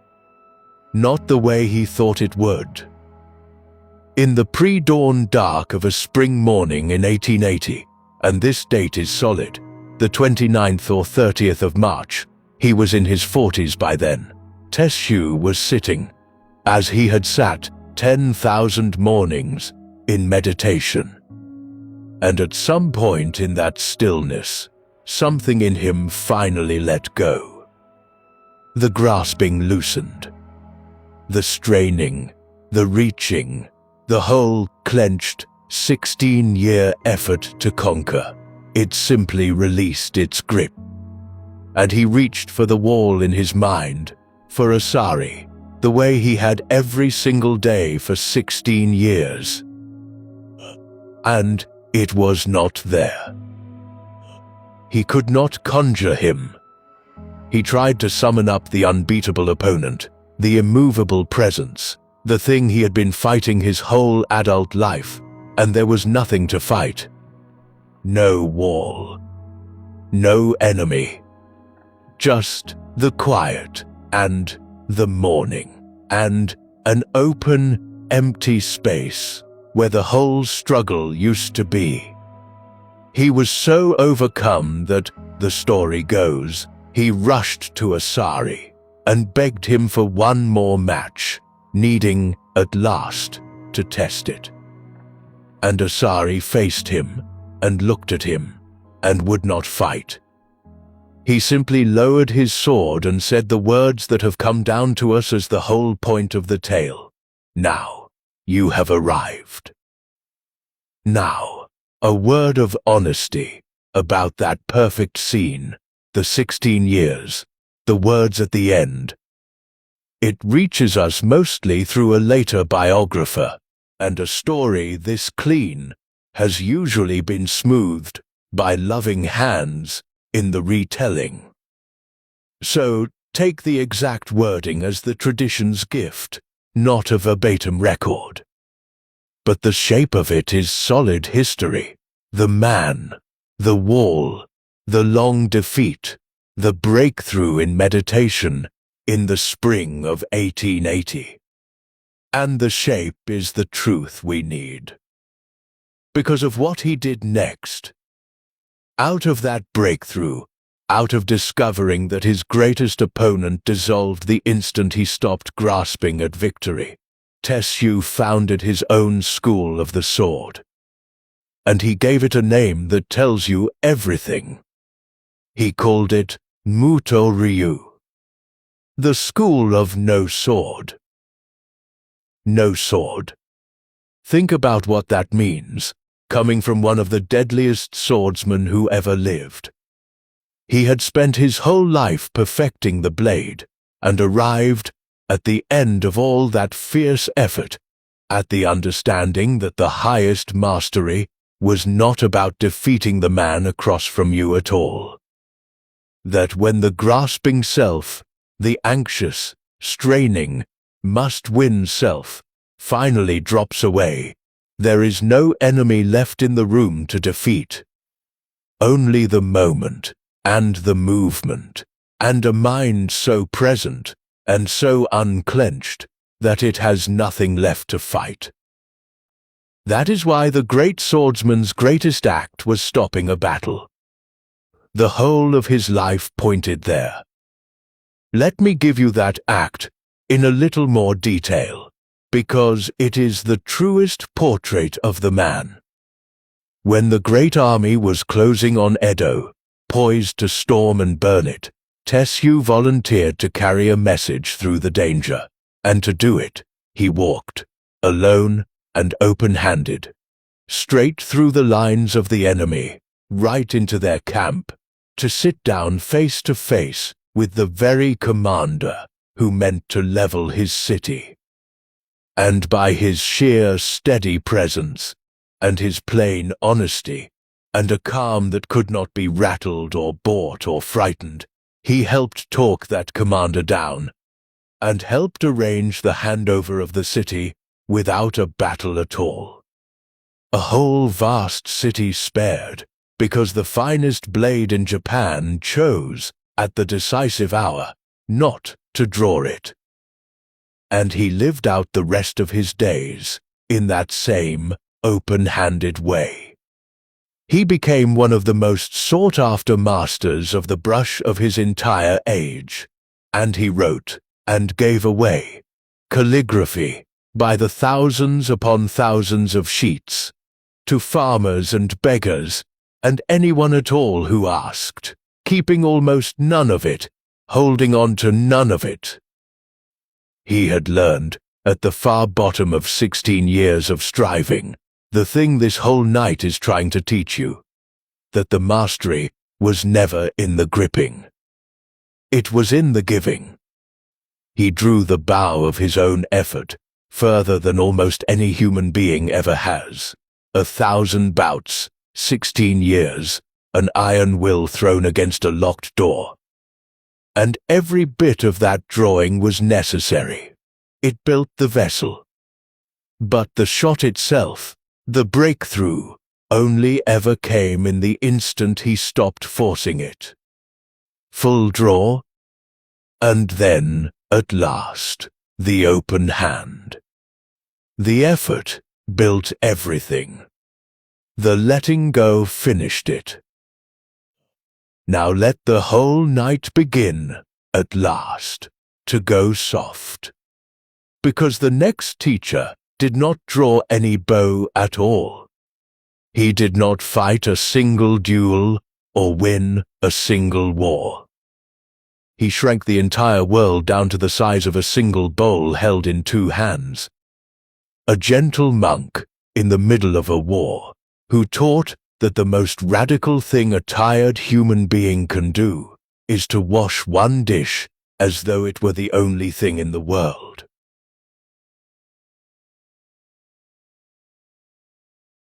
Let everything go quiet now, quieter than it has been. We are past the middle of the night, and the stories are going to let the warm water be warm, to feel the weight of the bowl, to let this small, humble, endlessly repeated task be the entire world for the 2 minutes that it lasts. Now, I have to smile at this, and I suspect he would want me to.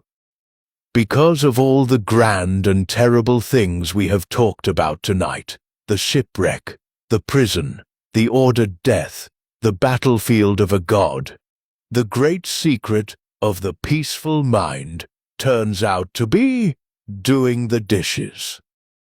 The single chore we all rush through with the most resentment, the thing we put off and grumble about and race to finish, the monk holds up and says, "Here.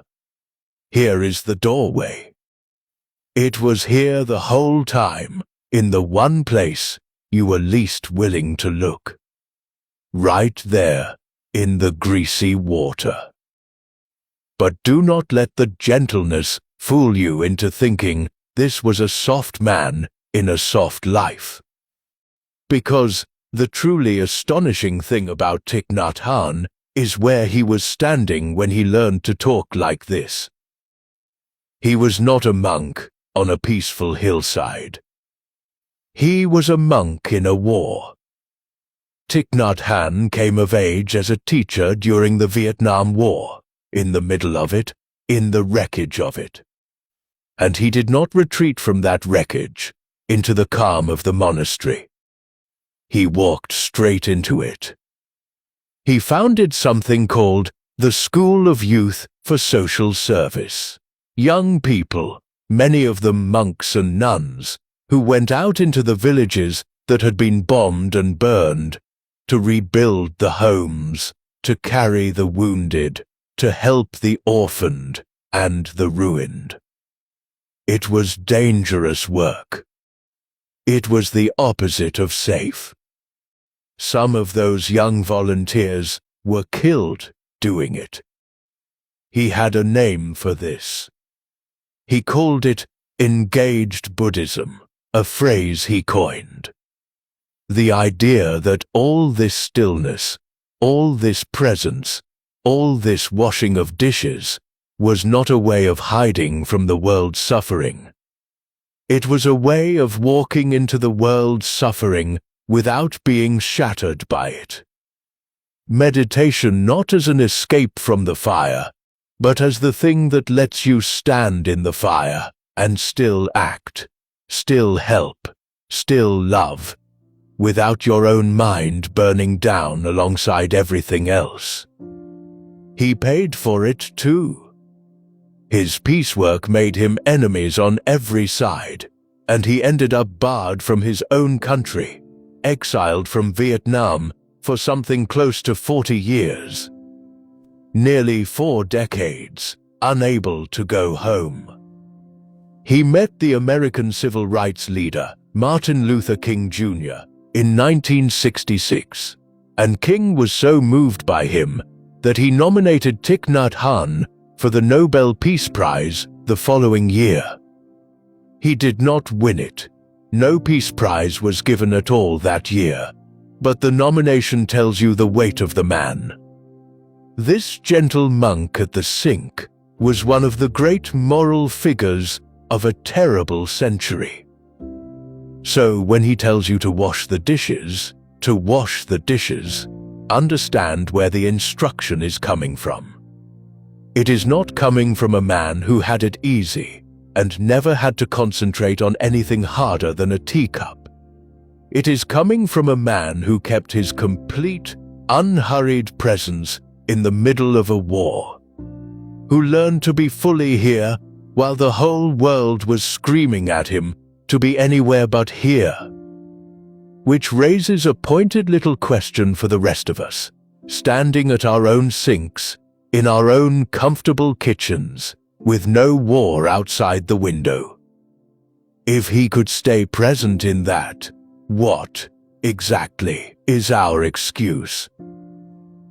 Here is how he finishes the thought. If, while we are washing the dishes, he wrote, we are thinking only about the cup of tea that awaits us, hurrying to get the dishes out of the way as if they were a nuisance, then we are not living during the time we are washing the dishes. We are being pulled forward, out of the present, sucked away into a future that hasn't come.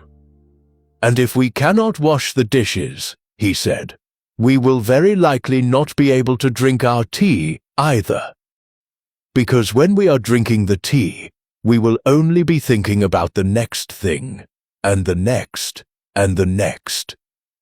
And so, he says, we will be incapable of actually living one single minute of life. Sit with that in the dark. Incapable of living 1 minute of life. Not because life is short, though it is, but because we are never actually in it. We are always one step out ahead of ourselves, reaching for the next thing, mortgaging the minute we are in, against a minute that hasn't arrived and may never come the way we picture it. That reaching, that leaning forward, that endless racing to be done with the now so we can get to the next, that is the burnout engine, running quietly under everything, all day, every day. It is the mind refusing to arrive. And the cure the monk offers is so simple it sounds like nothing. Be here. Give the thing in front of you, the dish, the child, the breath, the walk from the car to the door, your whole unhurried self. Stop paying out every present moment as a down payment on a future one. Give the act your full attention, and let the future take care of itself, because it always was going to anyway. The calmest man of a violent century was a monk in a war, telling us to slow down at the kitchen sink. Let me pause here, halfway across this second road, before we go on. If what we do on this channel means something to you, these old, patient lessons, offered as a small antidote to all the noise and the hurry and the brain rot out there, then I would be grateful, truly, if you would support it. Subscribing on Spotify or on Facebook gets you some exclusive bonus content, a little subscriber circle of our own, and the chance to request and vote on the episodes we make next, plus a few other quiet things I have made just for the people who help keep this lamp lit. If that is you, come and join us. And either way, whether you ever click a single thing, thank you for being here tonight. It matters more than you know.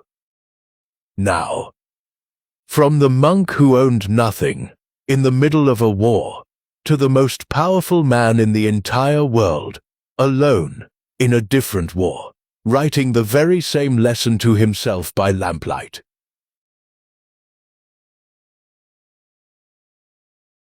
Marcus Aurelius was, for nearly 20 years, the Emperor of Rome. Which means that for nearly 20 years, he was very likely the single most powerful human being alive on the earth. Whatever he wanted, he could have. Whatever he said was done. And I want you to find him not on a throne, not in a marble hall, but where he actually spent so many of his years. On the frontier. On the cold northern edge of his empire, along the Danube River, in a military camp in the middle of a long and grinding war against the tribes beyond the border. And behind him, back home, something even worse than the war, a plague. The Antonine Plague, they call it now, carried back into the empire by his own returning soldiers, sweeping through the cities, killing on a scale that is hard to even hold in the mind. Millions. Perhaps 5 million, perhaps 10. A world coming apart at the seams. And here is this man, who could command anything, sitting in a tent at the end of a long day, by the light of a small lamp, writing. But not writing decrees. Not writing to his generals, or his senate, or to history. He is writing to himself. Little notes. Reminders. Private encouragements, scribbled in Greek, to steady his own tired mind before he sleeps and has to get up and do it all again. He never meant for a single one of us to read them. He never gave them a title fit for a book. The name we know them by, Meditations, was hung on them long after. In his own hand, they were just to himself. The most private thing in the world. The diary of an exhausted man trying to keep his own soul on straight. And what does the most powerful man in the world write to himself, night after night, in the cold? He writes over and over that it is all smoke, that fame is nothing, that the applause of the crowd fades in a moment, that he will die like everyone else and be forgotten like everyone else, and that none of the power means very much at all. He is the emperor of the world, quietly reminding himself by lamplight that being the emperor of the world is not the point. And the astonishing thing is that we know exactly where he was sitting when he wrote it, because the manuscript still carries the addresses. When you read the Meditations tucked into the text at the head of one of the books, there is a little date line, a note of where it was written. Book 2 is marked, Among the Quadi, at the Granua. The Quadi were one of the tribes he was fighting. The Granua was a river up on that frozen frontier. Book 3 is marked, at Carnuntum, a garrison town on the Danube. These are not abstractions. This is a real man, in a real tent, on real cold ground, with a real war going on outside the canvas, writing these lines in the gaps between his duties. Among the Quadi, at the edge of the world, tired, far from home, carrying more weight than any of us will ever carry, and doing, in that tent, at the end of his day, the exact thing you are doing right now.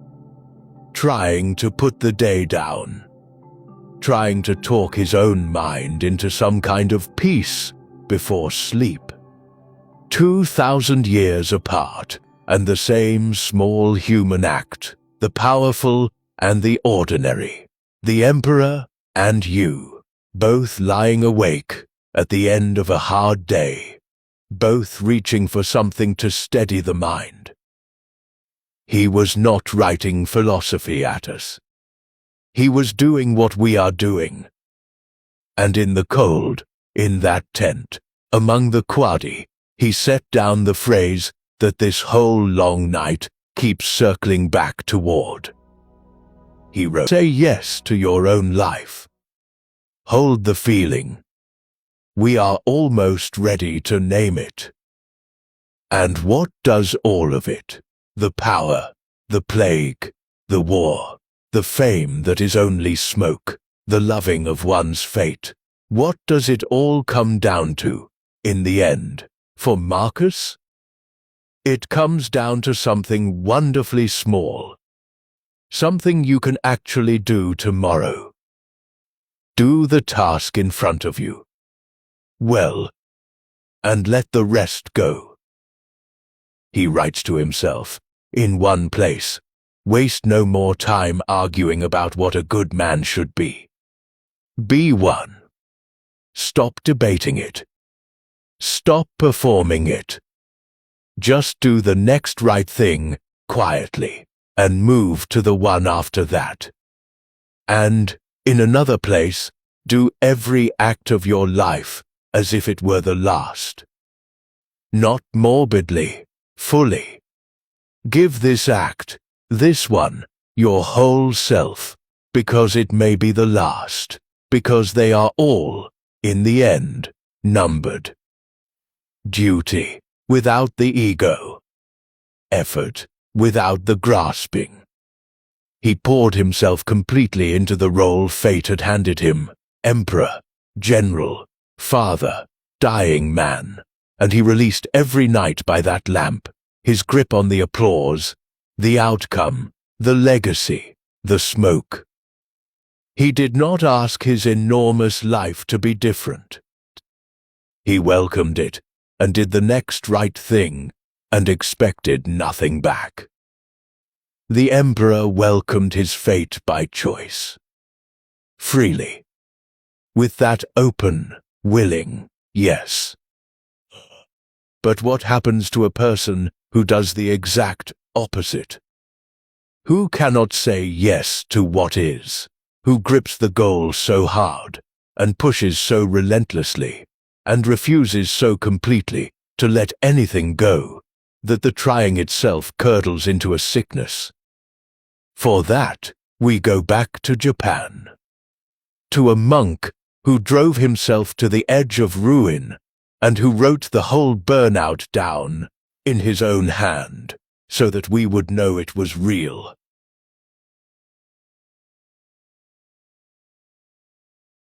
His name was Hakuin, and he was born in Japan in the late 1600s.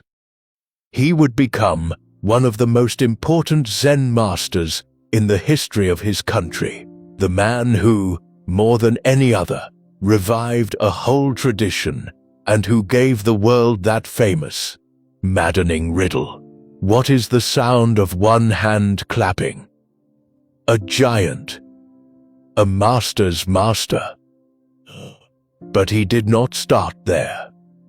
He started as exactly the kind of person I suspect a few of you recognize, because you see him in the mirror.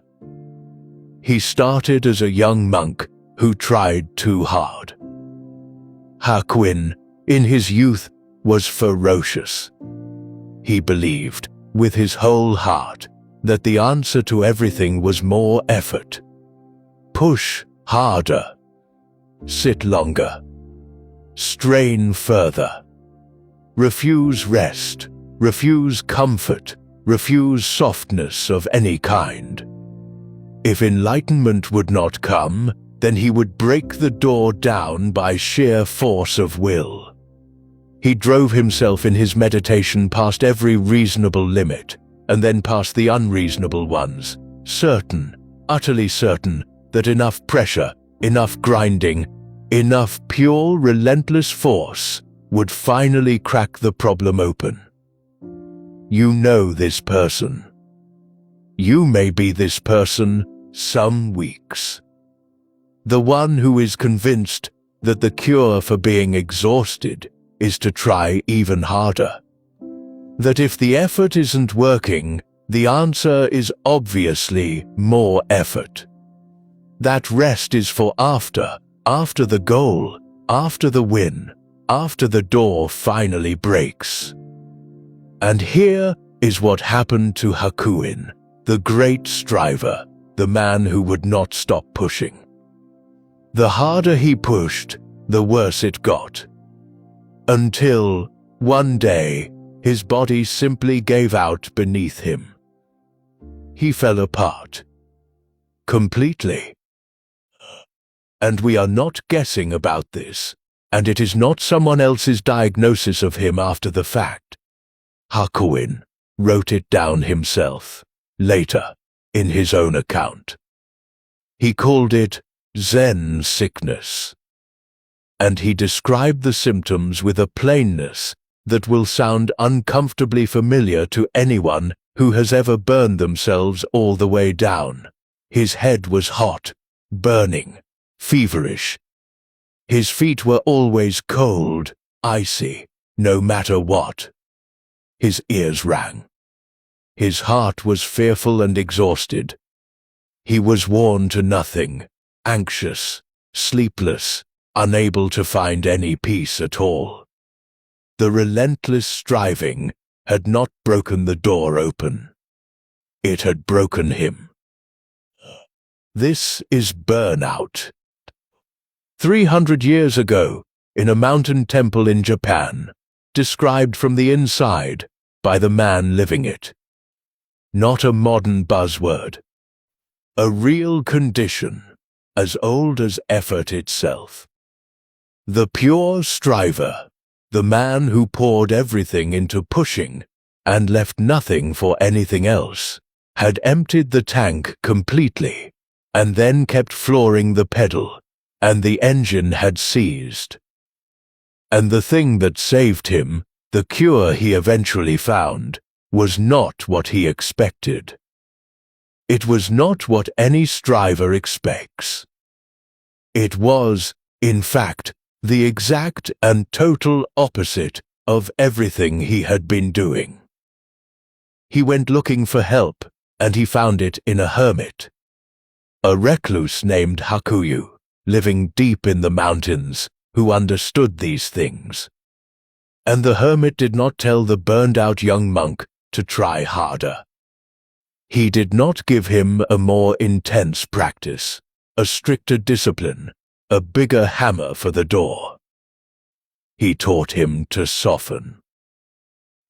He taught Hakuin to breathe differently, slow, low, quiet breathing, with the attention and the energy allowed to settle down out of the burning, overheated head and sink low into the belly, into the center of the body, where it could pool and warm and rest. And then he gave him an image to hold, a visualization. And I want to give it to you now, slowly, exactly as it might help you tonight, because it is nearly perfect for this hour. Imagine, the hermit said, that resting on the crown of your head, there is a lump of the softest, most fragrant butter. Warm, golden.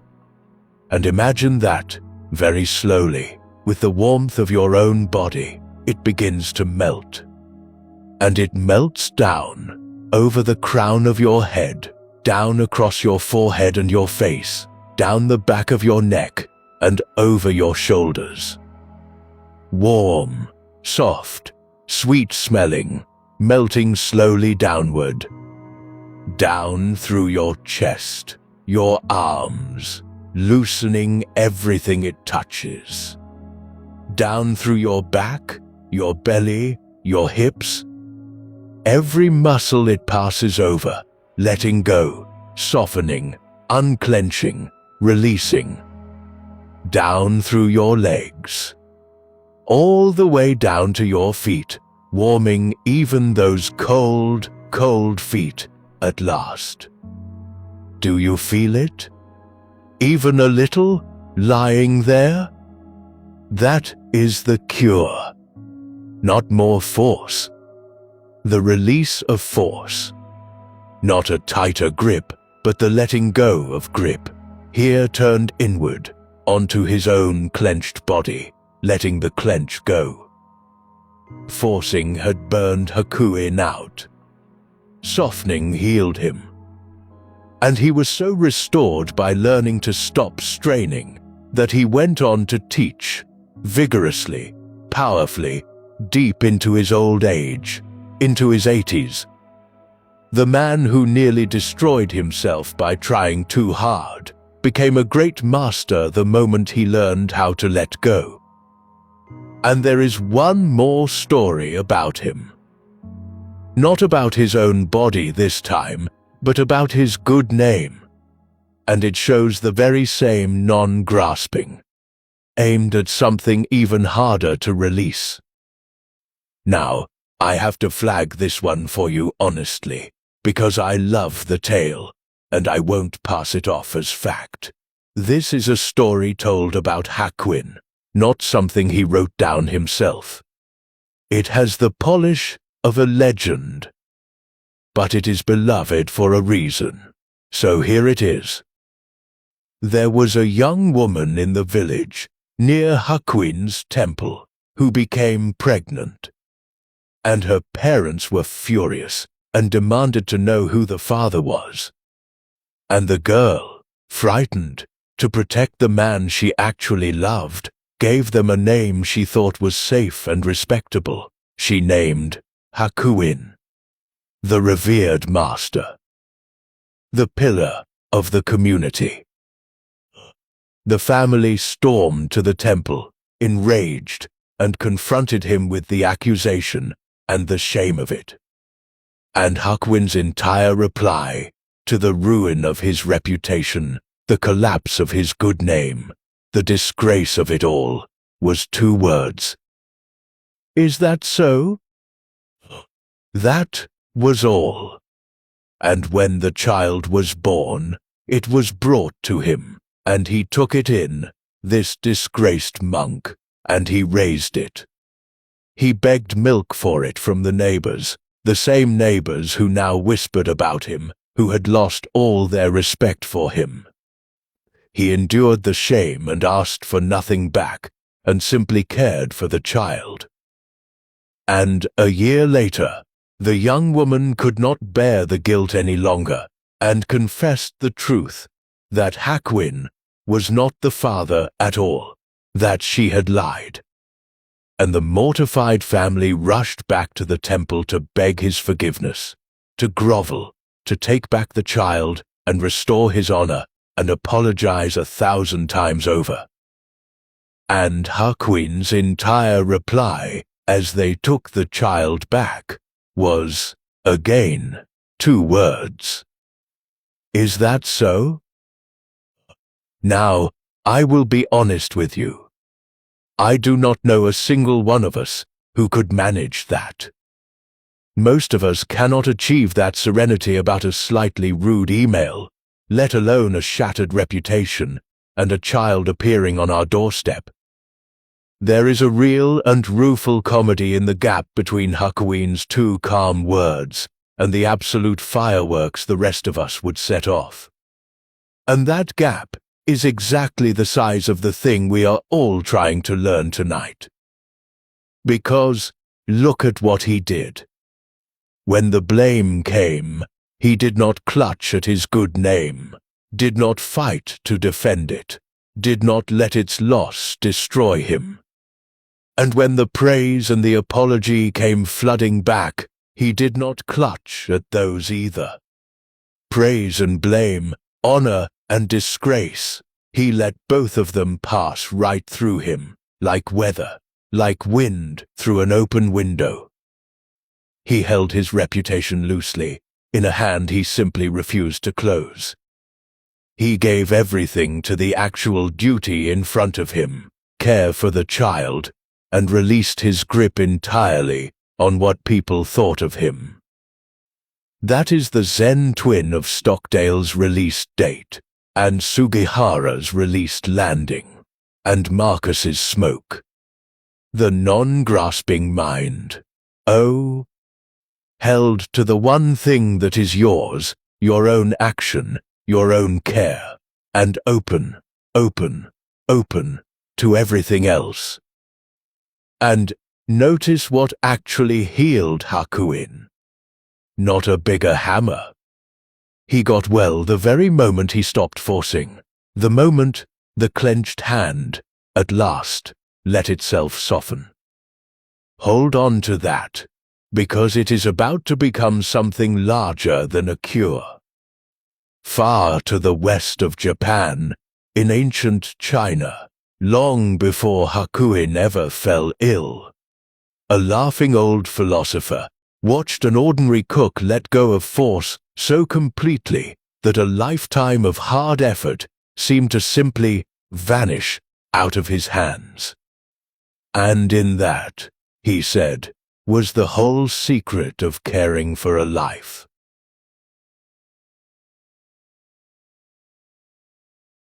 We cross now to China, and we go very far back, further than almost anything else we will touch tonight, around 2,300 years, to the age the Chinese dance. Every touch of the cook's hand, every lean of his shoulder, every step and shift of his weight moves in rhythm, in time, flowing. The whole motion so smooth, and so sure, and so unhurried, that the Lord sits there amazed, watching what should be the messiest of chores unfold, like a piece of music, like a slow and sacred ritual.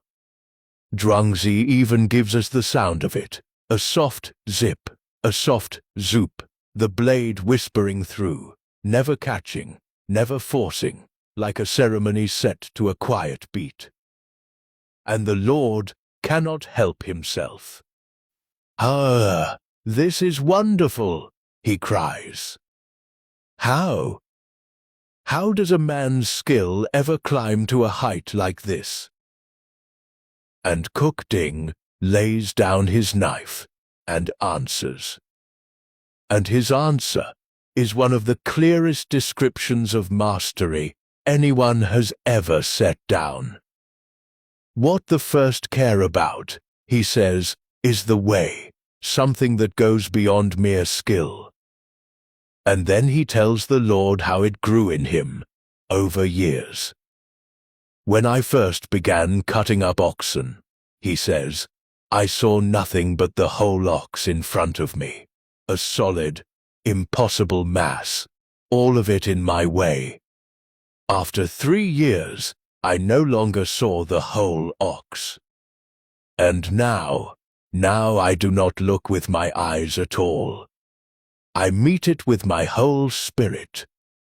I go by the natural makeup of the thing. I feel where it already wants to come apart. Because an ox, he explains, is not a solid block.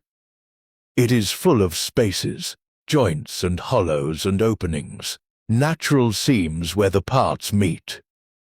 And a great cook does not hack. He does not drive his blade through bone and muscle by force. He guides it into the openings that are already there, and lets it slide through the spaces the ox itself provides. He is not so much cutting the ox as finding the places where it is ready to fall open. And here is the part worth slowing all the way down for, because it is the gentlest turn in the whole story. It is not that Cook Ding never meets any difficulty. He does. And listen to what he does when he comes to a hard place, a knot, a tangle, a joint where bone and tendon are all bound up together. He does not push harder there. He does the opposite. Whenever I come to a complicated place, he says, I size up the difficulties. I tell myself to watch out and be careful. I keep my eyes on what I am doing. I work very slowly, and I move the knife with the greatest subtlety, until, all at once, the whole thing comes apart, like a clod of earth crumbling to the ground. At the hardest place, he slows down. He softens. He grows more careful, not more forceful. And the knot he could never have hacked through simply falls open on its own, like a lump of dry earth breaking apart in your hand. And then He gives the Lord the detail that makes the whole thing land, the one I want left, ringing softly in the dark for you. A clumsy cook, he says, hacking away by main strength, ruins his blade and needs a new one every month. A decent cook, cutting more carefully, gets a year out of his. But I have had this knife of mine for 19 years, Cook Ding says, and I have cut up thousands of oxen with it, and yet the blade is as good as though it had just come from the grindstone. 19 years, thousands of oxen, and the edge still perfect, still sharp, unworn, because he never once forced it against the grain of the thing. He only ever let it find the openings. The work never wore him down because he stopped fighting the work. Now, I have to guard this one, the way I guarded the frozen archer and his chariot earlier tonight, because it is just as easy to get exactly backwards. When some people hear this, they hear, so the secret is, don't try. Go limp. Coast. And that is the precise opposite of Cook Ding. Look at him again. The man has carved thousands of oxen. He trained for years, first seeing the whole ox, then learning it over 3 long years, then learning it so deeply he could feel his way through it with his eyes closed, meeting it with his whole spirit. This is not laziness. This is not the absence of effort. This is effort that has gone so deep, it has come out the far side into flow. Total skill, total absorption, the fullest attention a person can give, with all the forcing taken out. That is the thing that Taoists called Wu Wei. You will see it translated non-doing or effortless action, and both are a little misleading, because Cook Ding is very much doing, and it took him an enormous amount of effort to arrive at his ease. What Wu Wei really means is action without forcing. Action that stops fighting the grain of things and begins to move with it instead. The full, engaged, skilled draw of a whole life's practice, and not one single ounce of strain. It is what the swordsman found, and the archer found, coming at it from the hard side, through discipline. Here is the same secret, arrived at from the soft side, through flow. 2 doors. 1 room. And look at what the chapter this story lives in is actually named. Not The Secret of Good Cooking. Zhuangzi called it The Secret of Caring for Life, because that is what the Lord understands at the end. When the cook finishes, Lord Wenhui says, quietly, like a man who has just been handed something he will keep for the rest of his days, excellent. I have heard the words of Cook Ding and learned how to care for life. That is the whole of it. The ox is your life. Your one hard day, your one long year, the whole grinding task of simply being a person, and you have been hacking at it, driving your blade straight through the bone, wearing yourself out, needing a fresh edge every single month because you fight everything head-on, because you meet every knot with more force instead of less. And a laughing old philosopher 23 centuries ago leans across all that time and says the gentlest thing to you: stop hacking. Find the openings. Give the work the whole of your skill and the whole of your attention, and stop fighting its grain. And when you reach the hard place, the knot you dread, the thing you have been forcing, do not push harder. Slow down, soften, watch, and let it fall open on its own. The blade that is still perfect after 19 years is the one that never, ever forced. The cook found the whole of it right there in his own 2 hands, at his work, in the ordinary motion of an ordinary day.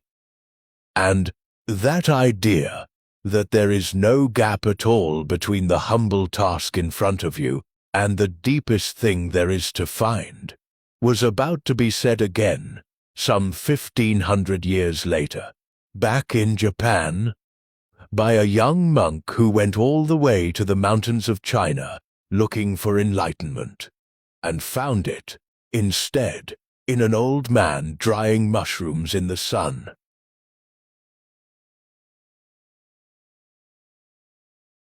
"700 years ago, in Japan, he lived from 1200 to 1253. There was a boy named Dogen who lost his mother when he was very young. And they say that at her funeral, watching the incense smoke rise and thin and vanish into nothing, this small child understood all at once, and far too early, the thing the rest of us spend a whole lifetime looking away from, that everything passes, that nothing stays, that the people and the things we love are like that smoke, rising and then gone. And that early wound became the great question of his life, and he gave his whole self to answering it. He became a monk. He studied everything his own country had to teach. And it was not enough. In fact, it left him with a question that gnawed at him and would not let go, a hard, sharp doubt that none of his teachers could answer to his satisfaction. So in the year 1223, still burning with it, he did an extraordinary thing for a man of his age. He boarded a ship and sailed across the sea to China, to the great mountain monasteries there, to find the answer at its very source. And when he arrived, hungry for some vast secret, some towering teaching worthy of the size of his question, he found, instead, an old man drying mushrooms in the sun. It happened soon after he landed. Dogen met the Tenzo, the head cook of one of the great monasteries. An old monk, 68 years old, his back bent with the years, his eyebrows gone white. And this ancient man was out in the courtyard, in front of the hall, in the full hammering blaze of the midday sun, bent over, laying out mushrooms on the ground to dry. Sweating. Alone. Doing hot, hard, humble kitchen work in the worst heat of the day. And Dogen, young, clever, full of book learning and lofty ideas about what enlightenment was going to look like, was, honestly, a little baffled by the sight. "Why," he asked the old cook, "are you doing this yourself? You are a senior monk. Surely you could have some assistant handle a miserable chore like this. Why you?" And the old man said, "Others are not me. Others are not me. This is my work, my practice. If I hand it away to someone else, then someone else has done it, not me. The doing of it is not a means to some other end. The doing of it, by me, now, is the whole of the thing." Dogen, still not quite grasping it, pressed further. Well, all right, but why now? Why in this brutal heat? Why not wait for a cooler hour later, when the sun has gone down?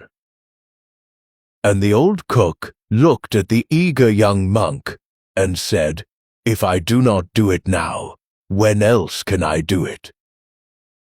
If not now, when?" And something cracked open in Dogen, right there in the courtyard, in the heat, in front of a rack of drying mushrooms. Because he had come all the way across the sea, chasing enlightenment, as though it was somewhere else, some higher place, some later state, some grand secret behind a door at the top of a mountain. And here was a bent old man showing him, without meaning to, that there is no somewhere else. There is only this. This task, this heat, this moment, done fully, done now, by the one person who is actually here to do it. The mushrooms in the sun were not a distraction from the old cook's practice. They were his practice. There was nothing behind them to reach for. And Dogen, who would later write a whole small book of instructions for monastery cooks, teaching them to handle each single grain of rice as carefully as they would handle their own eye, never forgot it. But the old cook was only the beginning. Because Dogen stayed in China, and he found, at last, the teacher he had crossed the ocean for, an old master named Ryokan, at a great monastery on a mountain called Tiantong. And under him, Dogen sat. Just sat, in the form of meditation that would become the heart of everything he taught, a form so simple it barely sounds like a method at all. The Japanese name for it is shikantaza. It means, more or less, just sitting. Not sitting in order to get somewhere, not sitting to earn a prize, or reach a state, or fix yourself, or become someone better by Tuesday. Just sitting. Sitting to sit. Being here, upright and awake, and breathing, and letting that be entirely enough. And there, on that mountain, in that just sitting, the great doubt that had driven Dogen his whole life, the question that had chased him across the sea, finally came undone. The tradition remembers it in a single phrase, the words his teacher used, the words Dogen said, broke him open at last, dropping off body and mind. Shinjin Datsuraku. The falling away of the whole heavy load of the self, the grasping, the reaching, the endless management of me and my problems, and my progress, all of it simply set down, dropped off like a coat you did not realize you had been wearing, and sweating under your entire life. Now, a caveat, plainly. Scholars argue about the exact scene, about precisely which words were said on which day, and I will not sell you the tidy version as though it were a photograph. But the teaching underneath it is solid, and it is Dogen's own, and it is this, that the thing you have been straining toward is reached by setting the strain down. That you drop the body and mind, the whole clenched project of the self, not by pushing, but by finally, fully, just sitting. Just being here. And when the load drops off, what is left is not nothing. What is left is everything, seen clearly for the first time, without the exhausted little I, standing in front of it, huffing and grasping and blocking the view. Dogen carried that home to Japan and built an entire way of life upon it, and became the founder of one of the great schools of Zen. And the beating heart of everything he taught is a single radical idea, one that lands with a particular mercy at this hour of the night, when you are tired and reaching, always reaching, for a rest that seems to live somewhere up ahead of you. He taught that the practice itself is the enlightenment, that there is no gap between them. You do not sit quietly now in order to become peaceful later. The sitting itself, done wholly, already is the peace. You do not do the humble work now in order to earn some arrival later. The arrival is not later. It is inside the humble work, done now, with the whole of yourself. That grain of rice, handled with total care, is not the preparation for a holy life. It is the holy life.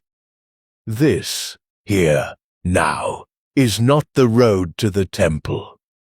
It is the temple. Do you feel what that does to the reaching?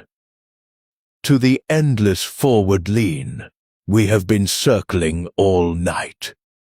Dogen simply reaches out and removes the later you have been straining toward your whole life. There is no later. There never was.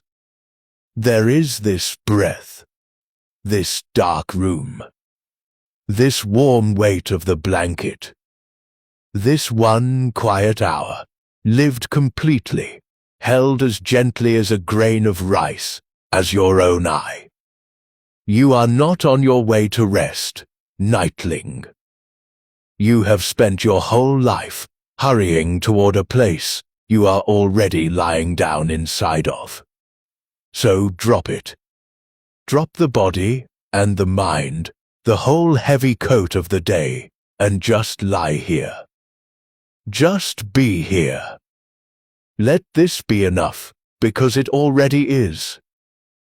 And there was one monk, some centuries after Dogen, who took that very truth and lived it all the way out to its gentlest and most beautiful conclusion.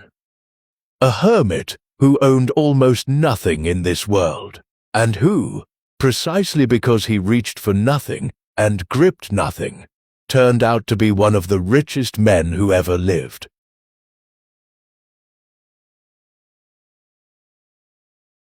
His name was Ryokan, and he lived in Japan a little over 200 years ago, from 1758 to 1831.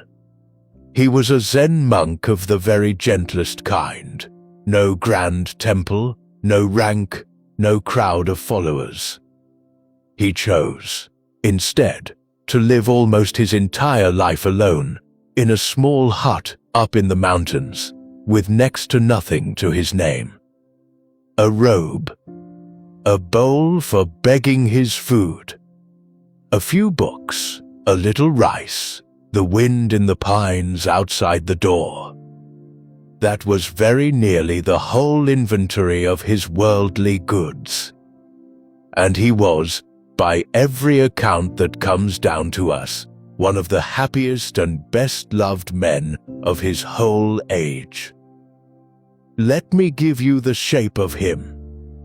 He loved that begging bowl of his so tenderly, and was so wonderfully absent-minded, that there are poems about him setting it down, and wandering off, and forgetting it entirely, losing the one possession he truly needed, and not much minding.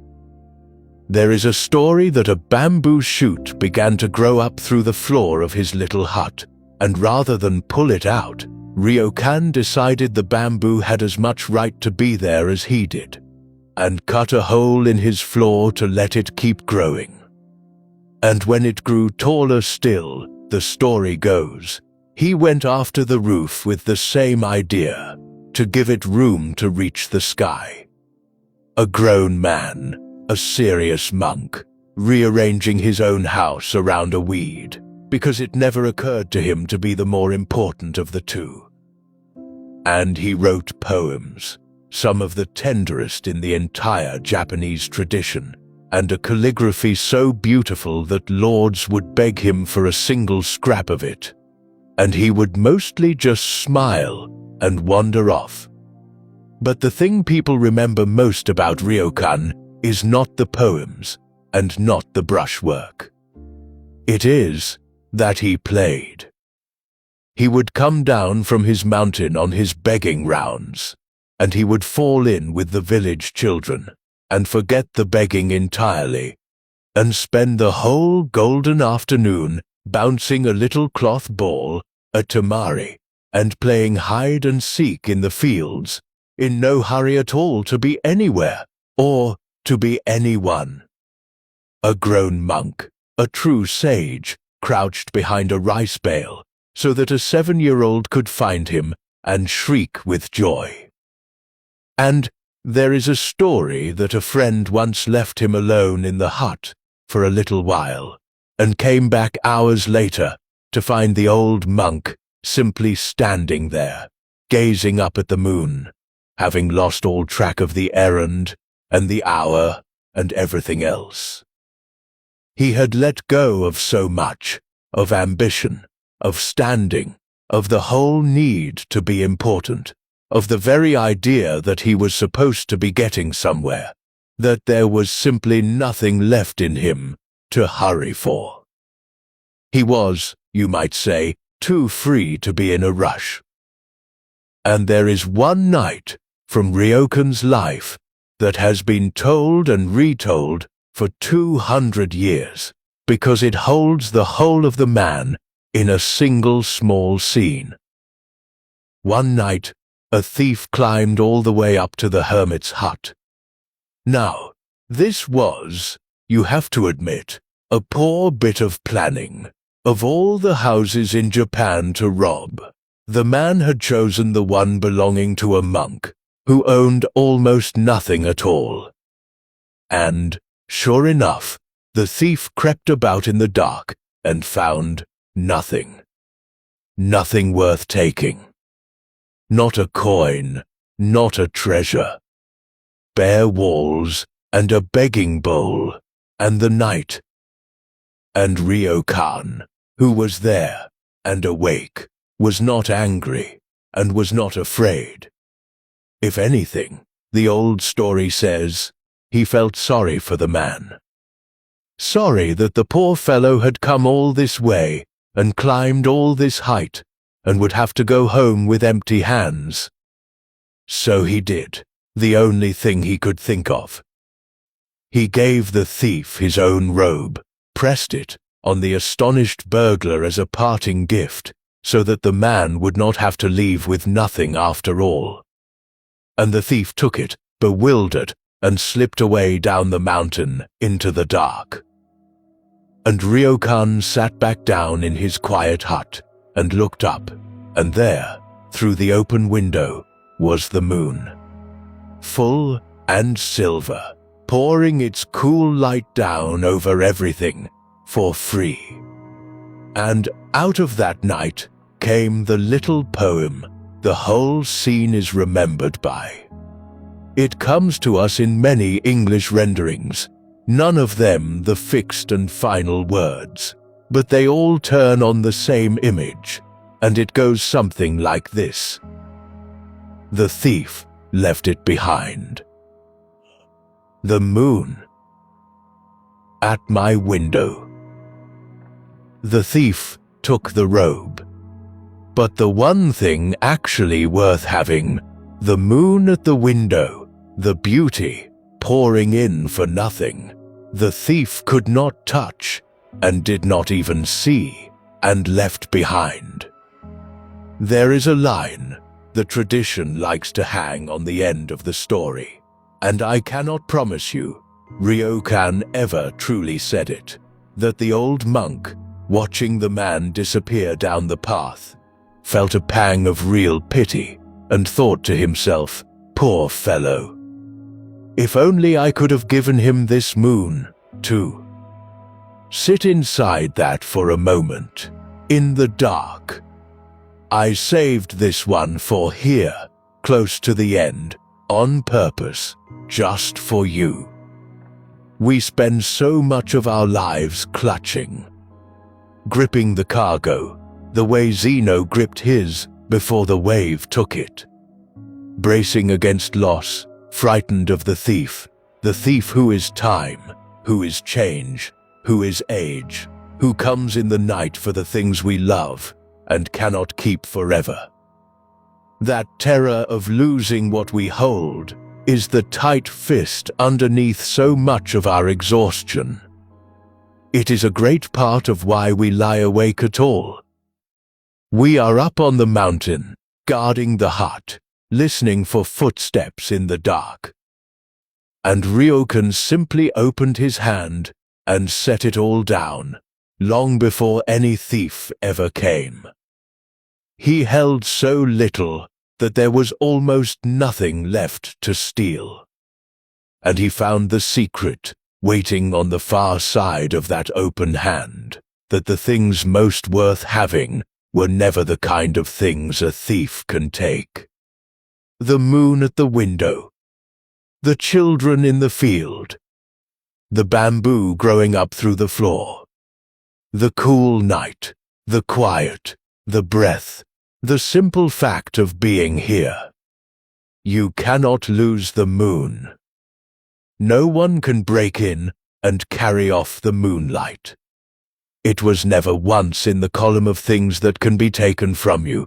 It was only ever there to be received, freely, already yours, pouring in through any window you are willing to leave open. And notice, Ryokan is not some grim ascetic who has renounced all joy and sits gritting his teeth in an empty room. He is the opposite. He is playful and warm and forever delighted. It turns out that the man who grips the least is not the man with the least joy. He is the man with the most, because he is the only one not spending the whole day afraid of losing it. You do not have to guard the hut tonight. There is nothing in it a thief could want, and everything in it that is truly worth having is exactly the kind of thing that can never be stolen. So, let the fist come open. Let it all go soft. The moon is already at your window. Ryokan owned almost nothing, and, by choosing it, he lacked for nothing in the world. But now we come to a man who was given no such choice. A man who had everything a human being can possibly hold torn away from him, one thread at a time, by the deliberate cruelty of others. And who found, at the very bottom of that, at an absolute zero, that the rest of us can barely stand to imagine, the one thing that no thief, and no guard, and no power on this earth could ever reach.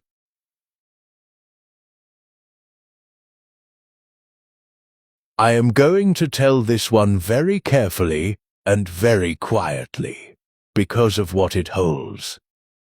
I will not show you the horror of it. I will not take you inside the worst of it. That is not what tonight is for, and the man himself would not want it. I will tell you only the shape of the loss, and then the thing he found inside it. That is enough. That is more than enough. His name was Viktor Frankl. He was a psychiatrist in Vienna, a doctor of the mind, a man with a young wife and a family, and a great work in progress, the manuscript of his life's ideas sewn into the lining of his coat. And in the machinery of the Second World War, because of who he was born as, he was taken, deported. and in 1944 he was moved to Auschwitz. And there, everything was taken from him. Everything. Let me just name the shape of it, gently, and then let it be. His name was taken, replaced by a number tattooed onto his skin. He was, from then on, not a name, but a number. His family was taken from him. His mother, his wife, his brother would all die in the camps. The manuscript, his life's work, the coat it was sewn into, taken, gone. His clothes, his hair, his health, his freedom, the very last shred of what a person might call their own. Sit for one moment in the completeness of it. We have talked tonight about men who lost their fortune, their reputation, their freedom, their life's work. Frankl lost all of those at once, plus his family, plus his name, plus every comfort down to the last thread. Here is a human being standing in the middle of an absolute zero. A man with, by any measure any of us could devise, nothing left. Nothing at all. And it was there, at that absolute zero, that he began to notice something. Watching, with his doctor's eyes, the people around him. He noticed who endured and who did not. And it was not who anyone would have guessed. It was not the physically strongest who lasted. That was the strange thing he saw. The big, healthy, powerful men were not the ones who came through best. Something else was keeping certain people alive, something that had nothing to do with the body at all. And Frankl, even there, even then, set his mind to understanding what it was. And what he found, even there, even then, was this. There was one thing the guards, for all their absolute power over every part of a prisoner's body, could not touch. They could control where he stood, what he ate, whether he slept, whether he suffered, whether he lived or died. They controlled everything about the man's body and his circumstances, everything. But there was one small, invisible room inside a person that no guard could enter. And it was this, the freedom to choose your own response. The freedom to decide, inside yourself, what attitude you would take toward even this. Here are his words, and I want to give them to you exactly, because they are worth having word for word. Everything can be taken from a man but one thing, the last of the human freedoms, to choose one's attitude in any given set of circumstances, to choose one's own way. The last of the human freedoms.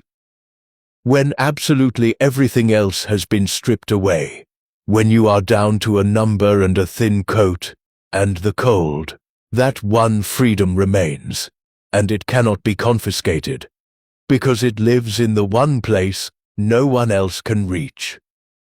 This is the dichotomy of control that Epictetus drew, carried down into the darkest place a human being has ever had to stand, and found to be still true. Still standing. The one column that is yours, yours even here. But there was something underneath that freedom. Something that fed it. Because it is one thing to say, you can choose your response, and another to actually keep choosing it, day after day, in that, what let a person keep making that choice? What kept the last freedom alive? Meaning. That was the answer Frankl found. The ones who kept choosing, who kept their inner freedom alive, were, overwhelmingly, the ones who still had a why. Something to live for that was still out ahead of them. Someone waiting to be found again. A piece of work left undone that only they could do. A meaning they were carrying forward that the camp had not managed to kill. And he would often reach to say this, for a line from the philosopher Friedrich Nietzsche. Keep that name in your mind for just a little while, because he will matter enormously before the night is out. The line is this: he who has a why to live for can bear almost anyhow. He who has a why to live for can bear almost anyhow. That is Nietzsche's sentence, quoted by Frankl, and I want to be careful to give it to the right man. It is Nietzsche's line that Frankl carried and made famous.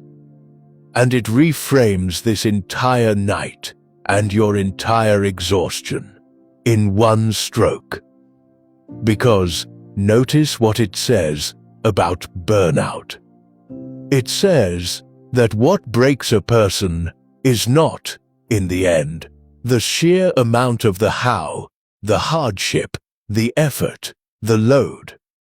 What breaks a person is a how without a why. Enormous effort poured out toward nothing, carrying no meaning. That is what hollows you out and lays you flat.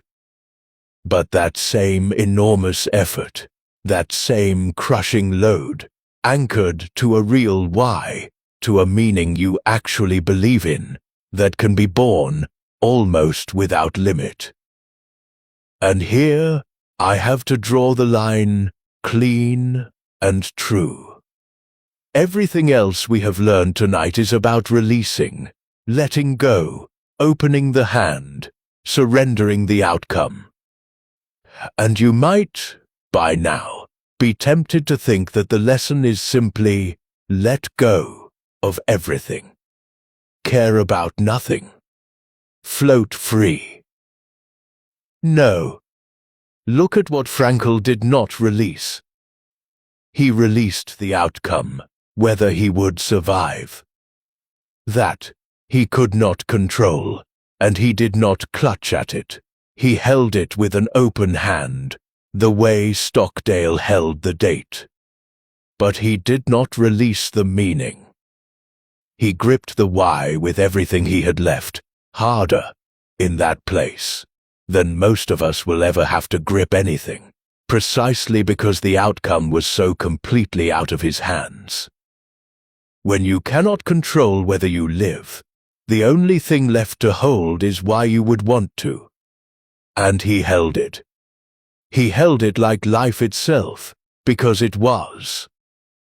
That is the guardrail. You release your grasping at results. You never, ever release your meaning, or your love, or your care. The open hand is for the outcome. The full, fierce draw is for the why. Frankl proves it at the very edge of what a person can endure. Let go of what you cannot control, and hold, with all your strength, to what makes it worth enduring at all. And he had a particular way of holding his own why alive. A single, quiet, mental image. To keep his own mind from going out like a candle, Frankl would practice a small, private act of imagination.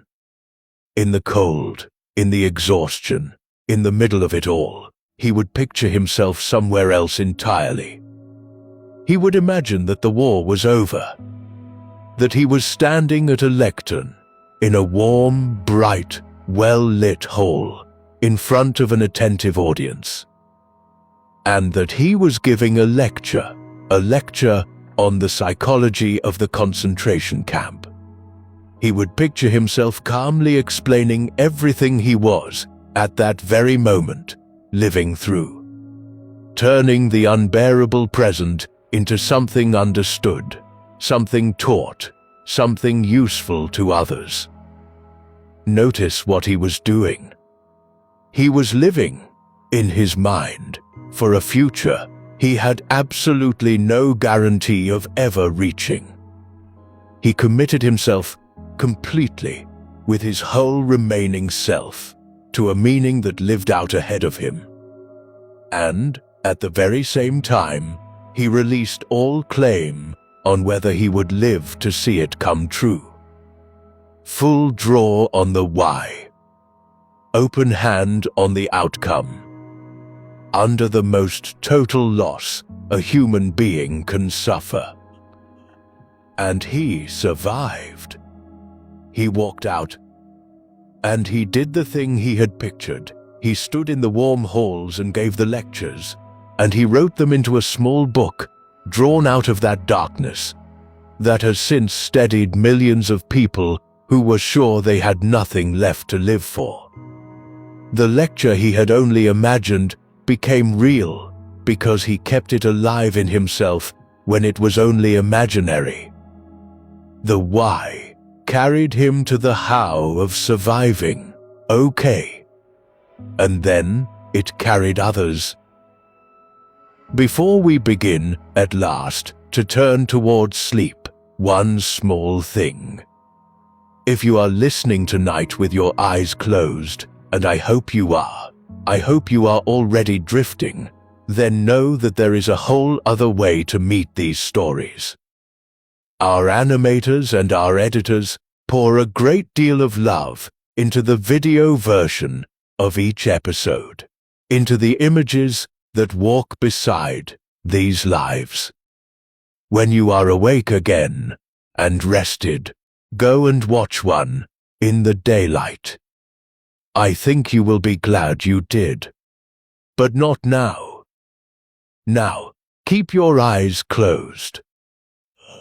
Because from the man who found his meaning at the very bottom of the world, we turn, for our last full life, back to Rome, to a man who understood your particular, ordinary, modern tiredness perfectly, who diagnosed it exactly 2,000 years before you ever lay down under it tonight.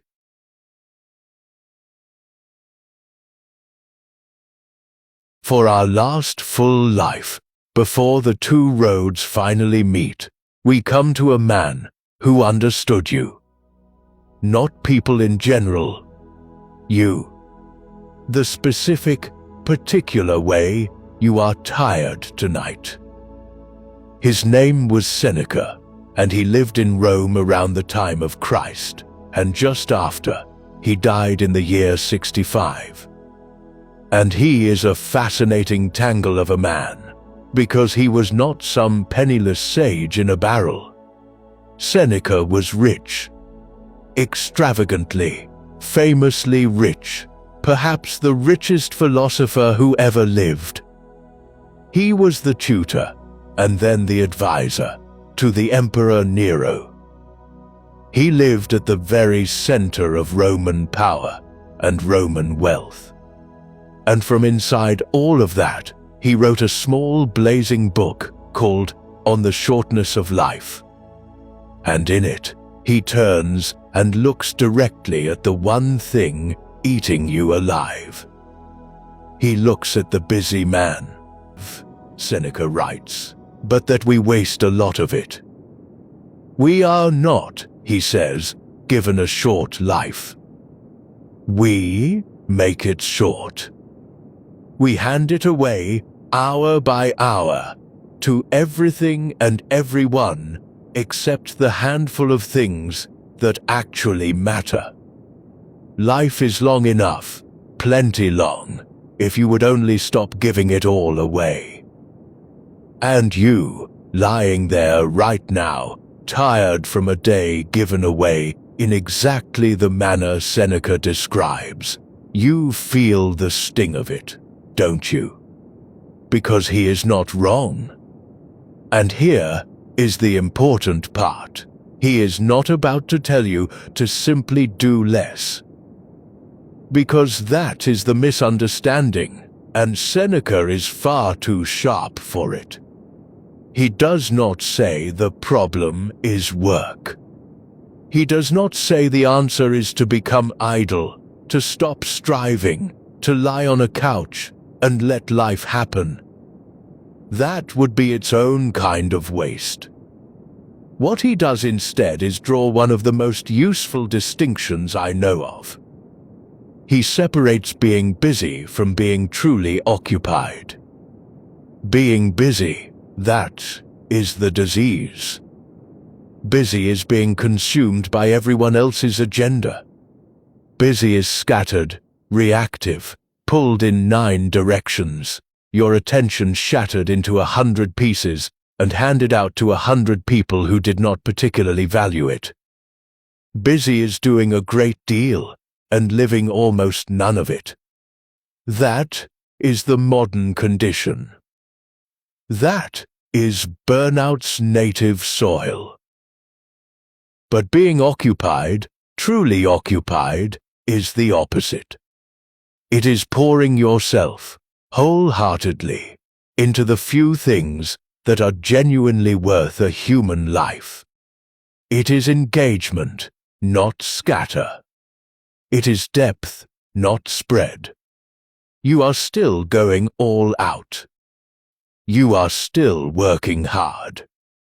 But you are working on what is yours to work on what you have actually chosen, on what actually matters, instead of frittering your one and only life away on the noise. Going all out is not the problem. Going all out on everyone else's agenda, that is what devours you. The cure is not less effort. The cure is aiming your effort at the few things worth it and refusing, fiercely, to let the rest strip mine your hours. And I have to tell you, Seneca would recognize us instantly. He would take one look at our glowing rectangles and our overflowing inboxes and our calendars packed wall to wall, and he would not be the least bit surprised. We have invented, in 2,000 years, 1,000 ingenious new ways to be busy. And we have not managed to invent a single new hour in which to actually live. The disease has not changed at all. We have only given it better tools. And the man who diagnosed all of this so perfectly was, in the end, put to the ultimate test of whether he truly meant it. Let me bring it all the way home to you, right now, in your bed. Because this hour, this one, the one you are in, is exactly the thing Seneca is talking about.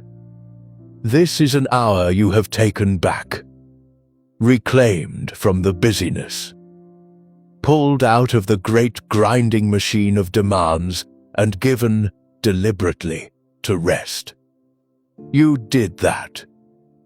Whatever else the day took from you, you have set this hour aside, and it is yours, and there is nothing you need to do in it but breathe and drift. So put the day down now. You can pick up tomorrow. Right now, in this reclaimed and quiet hour, there is nothing to be busy about. There is nothing to make ready for. There is only this, the lamp low, the voice close, the day finally set down. And Seneca himself, at the very end, showed how far that skill can carry a person. Because, in the year 65, the emperor he had served turned on him, and Nero sent word that Seneca was to die. I will not describe any of it, and I would not. There is no need. I will tell you only this. When the soldiers came with the sentence, They came, they say, while he was at supper. Seneca met it with the same calm he had spent his whole life writing about. He comforted his weeping friends. He told them that the finest thing he could leave them was not his money, not his vast wealth, but the pattern of his life, the example of how a person might live and how a person might let go. And then he said his farewells, and he met the end with the composure of a man who had, it turned out, meant every word. The man who taught us to guard our time and to put the day down, put down his own last day without panic. He had practiced letting go his whole life, and when the final letting go came, his hands were already open. And now we have walked both roads all the way to their ends, the Western road and the Eastern one. Athens and Kyoto, Rome and the mountain temple, the cockpit and the tea hut. 17 lives. 17 people who drew the same bow. And now, at last, the two roads that never met, that never traded a single word, arrive at the very same place. Stay with me. This is where the two roads cross.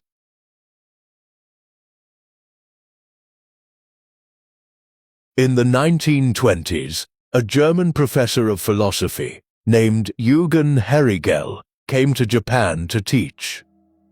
And while he was there, he decided to try to understand the East from the inside, not through books, but through practice. So he took up the bow, Japanese archery, Kyudo, and he found himself a master, a famously intense archer named Awa Kenzo, and he began to learn. Now, before I go on, I have to be honest with you about this story, because it is the most famous version of the picture we have been drawing all night, and it is also the one that has been most polished by the telling. The little book Herrigel eventually wrote about it, Zen in the Art of Archery, is the reason a great many Westerners ever heard of any of this. But scholars have looked closely, and the truth is gentler and messier than the legend. Awa was not, strictly speaking, a Zen master. He was an archery mystic who founded his own path. The two men did not even share a language. Every word between them passed through an interpreter. So let me not sell you the myth as history. Let me tell it honestly, as the image Herrigel received and reported and gave to the West. Because, as an image, as a picture of the thing, it is almost perfect. And Herrigel's problem at the bow was your problem. Exactly your problem. The one that has kept you awake. He could not stop trying. The master wanted him to draw the bow to its full tension and then let the shot loose on its own, to release the arrow without the deliberate, effortful, grasping eye, reaching out and making it happen. And Herrigel, being a Western intellectual, a man of the will, could not do it. He tried to time the release. He tried to will the perfect moment. He tried and tried and tried and failed and failed and failed. For years. Because the trying was the failure. The reaching was the very thing blocking the shot. The harder he gripped at doing it right, the more impossible it became. Does that sound familiar? It should. It is the insomniac at 2 in the morning.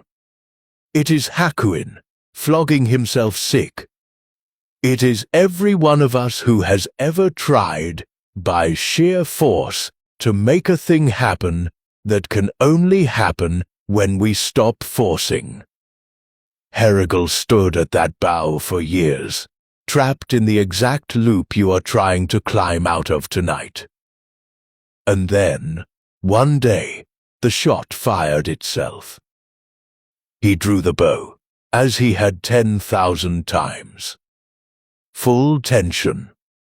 Complete commitment. The whole body engaged, the string pulled to its trembling limit. And then, without his deciding it, without the grasping "I" doing anything at all, the shot simply released. It fell from him, the way, in the master's lovely phrase, snow slides off a bamboo leaf when it has quietly grown too heavy to hold. No effort. No willing. It just let go of itself at exactly the right moment. And the master, seeing it at last, is said to have bowed, and to explain who had fired that perfect shot. Not Herigel, not the will, not the effortful I. He said only 2 words. It shoots. Not you shot. Not I shot. It shoots. The shot shot itself, once the grasping self finally got out of the way. Now, that is the Western image, the polished one. Let me anchor it to something older and firmer. Because 300 years before Herigel ever picked up a bow, a Japanese Zen abbot named Takuan Soho wrote a letter. And he wrote it, remarkably, to a swordsman, to the personal fencing master of the shoguns themselves. And in it, he taught the thing underneath the whole picture. He called it Mushin, no mind. The mind that does not stop.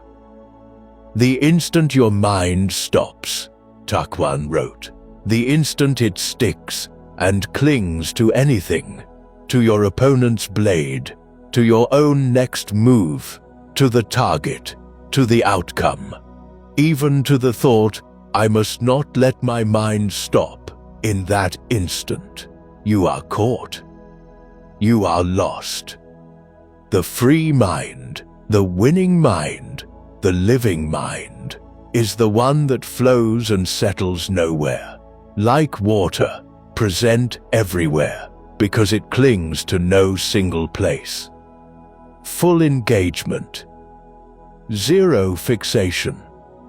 The mind that gives everything and grasps at nothing. Draw the bow to its full power. Hold a mind that clings to nothing, not even to the wish to let go, and release without reaching. That is the picture. A drawn bow, and an open hand, and a mind that does not stop. And now, I want you to step back, all the way back, and look at the whole shape of the night. Because we have seen that exact picture somewhere else already.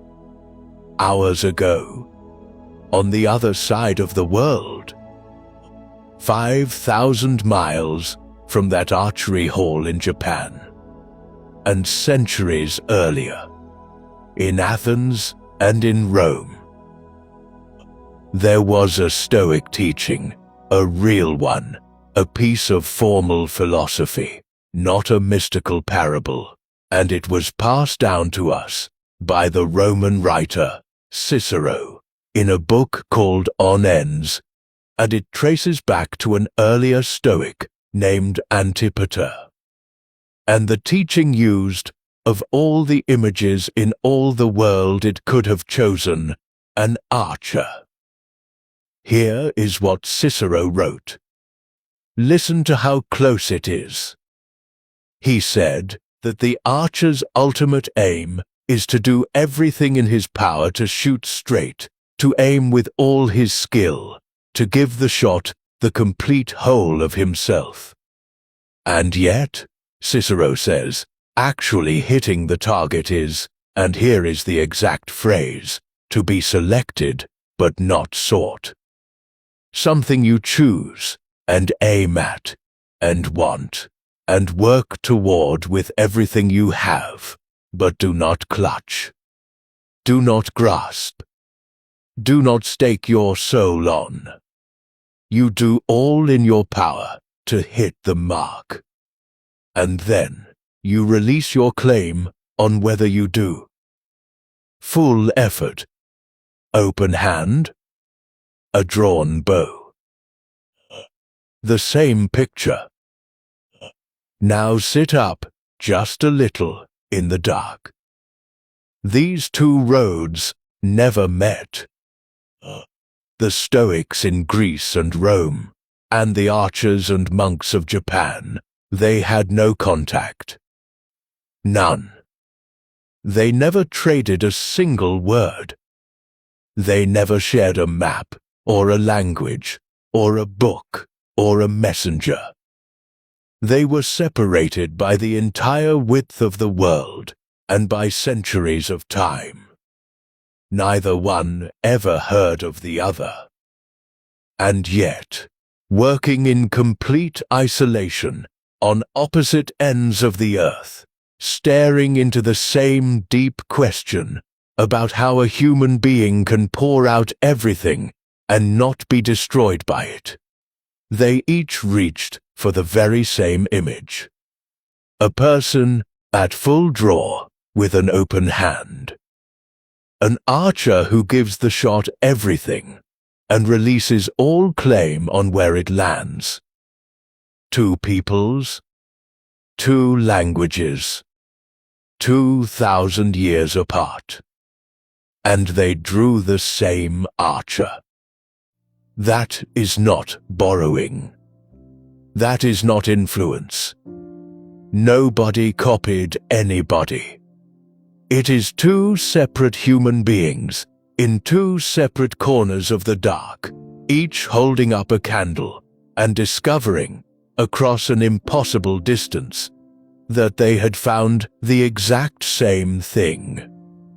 And when two roads that never met arrive, alone, at the identical truth that is about as close as we ever get, in this life, to proof that the truth was really there all along, waiting for anyone, anywhere, who looked hard enough.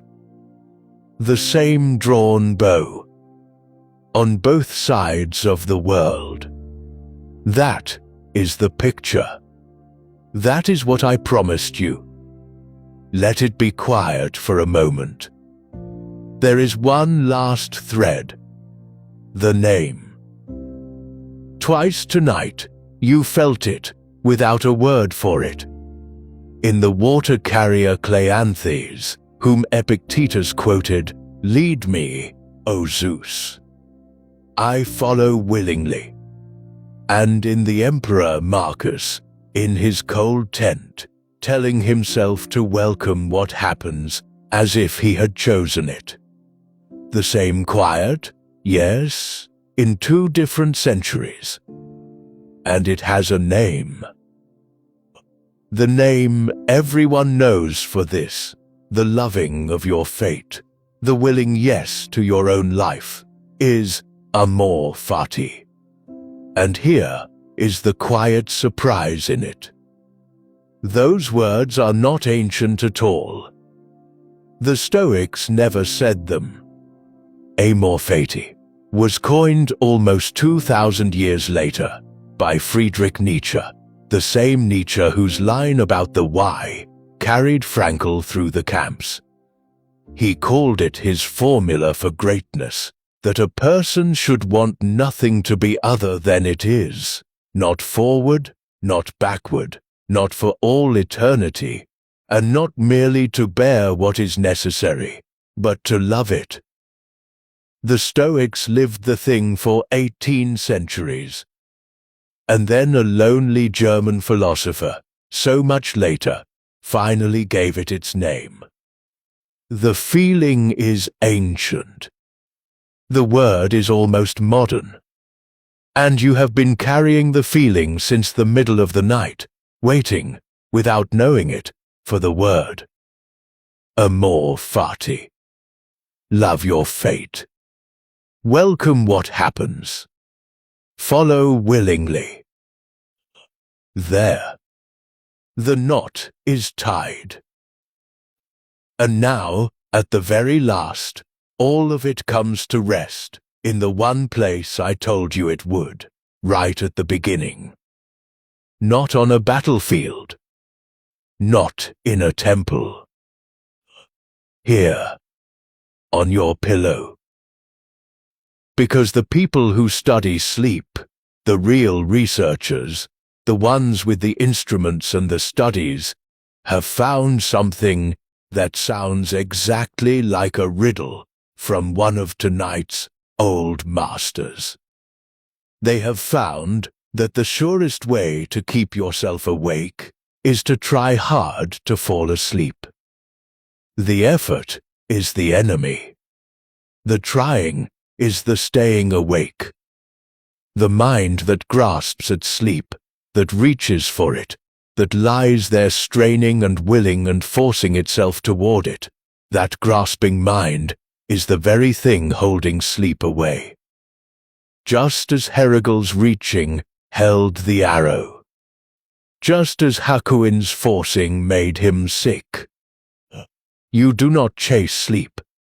You were never able to chase sleep. Sleep is not in the column that is yours. It comes the way the arrow leaves the bow, the way the shot fires itself, only when you finally stop reaching for it and open your hand. And so, the whole night comes down to one thing you can do right now. You drew the bow today. You did. You gave it everything you had. You answered the messages. You carried the worries. You did the work, and worried the work, and held the whole weight of your one hard day. You drew it all the way back. That part is done. That part was yours, and you did it. Now open your hand. Let the day go the way the arrow goes. Not because it didn't matter, it mattered, all of it. But because your part is finished, and the landing was never yours to hold, and it never once was, draw the bow all the way, and then set it down. Let the string go soft. Let the arm come to rest. Work hard. Sleep easy. Set the bow down, now, and let the shot fire itself. So let me leave you with the whole of it, gathered into a few soft words, and then I will let you sleep. You were never asked to stop caring. Notice that. In all of it, across both roads, not one of these lives was ever told to care less, or to try less, or to want less, for the people and the work they loved. The consul at the gate cared with everything he had.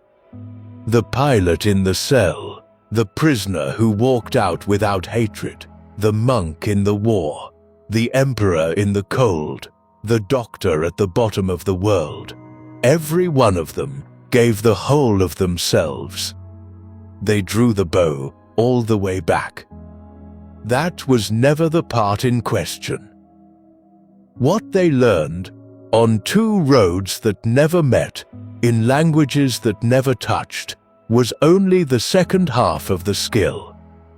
Draw the bow with everything you have, and then open your hand. And here, near the end, is the quiet turn. You are not the person who has to control the landing. You never were. That was never your job, and the weight of it, the weight you have been carrying up the stairs to bed every night, was never yours to carry. You are the archer. You aim true with all your heart, and then you let the arrow go. And the one who does that, the one who gives everything and grips nothing, is the one who can finally, actually, rest. Both roads say so. East and west, the porch and the tea hut, the slave and the emperor.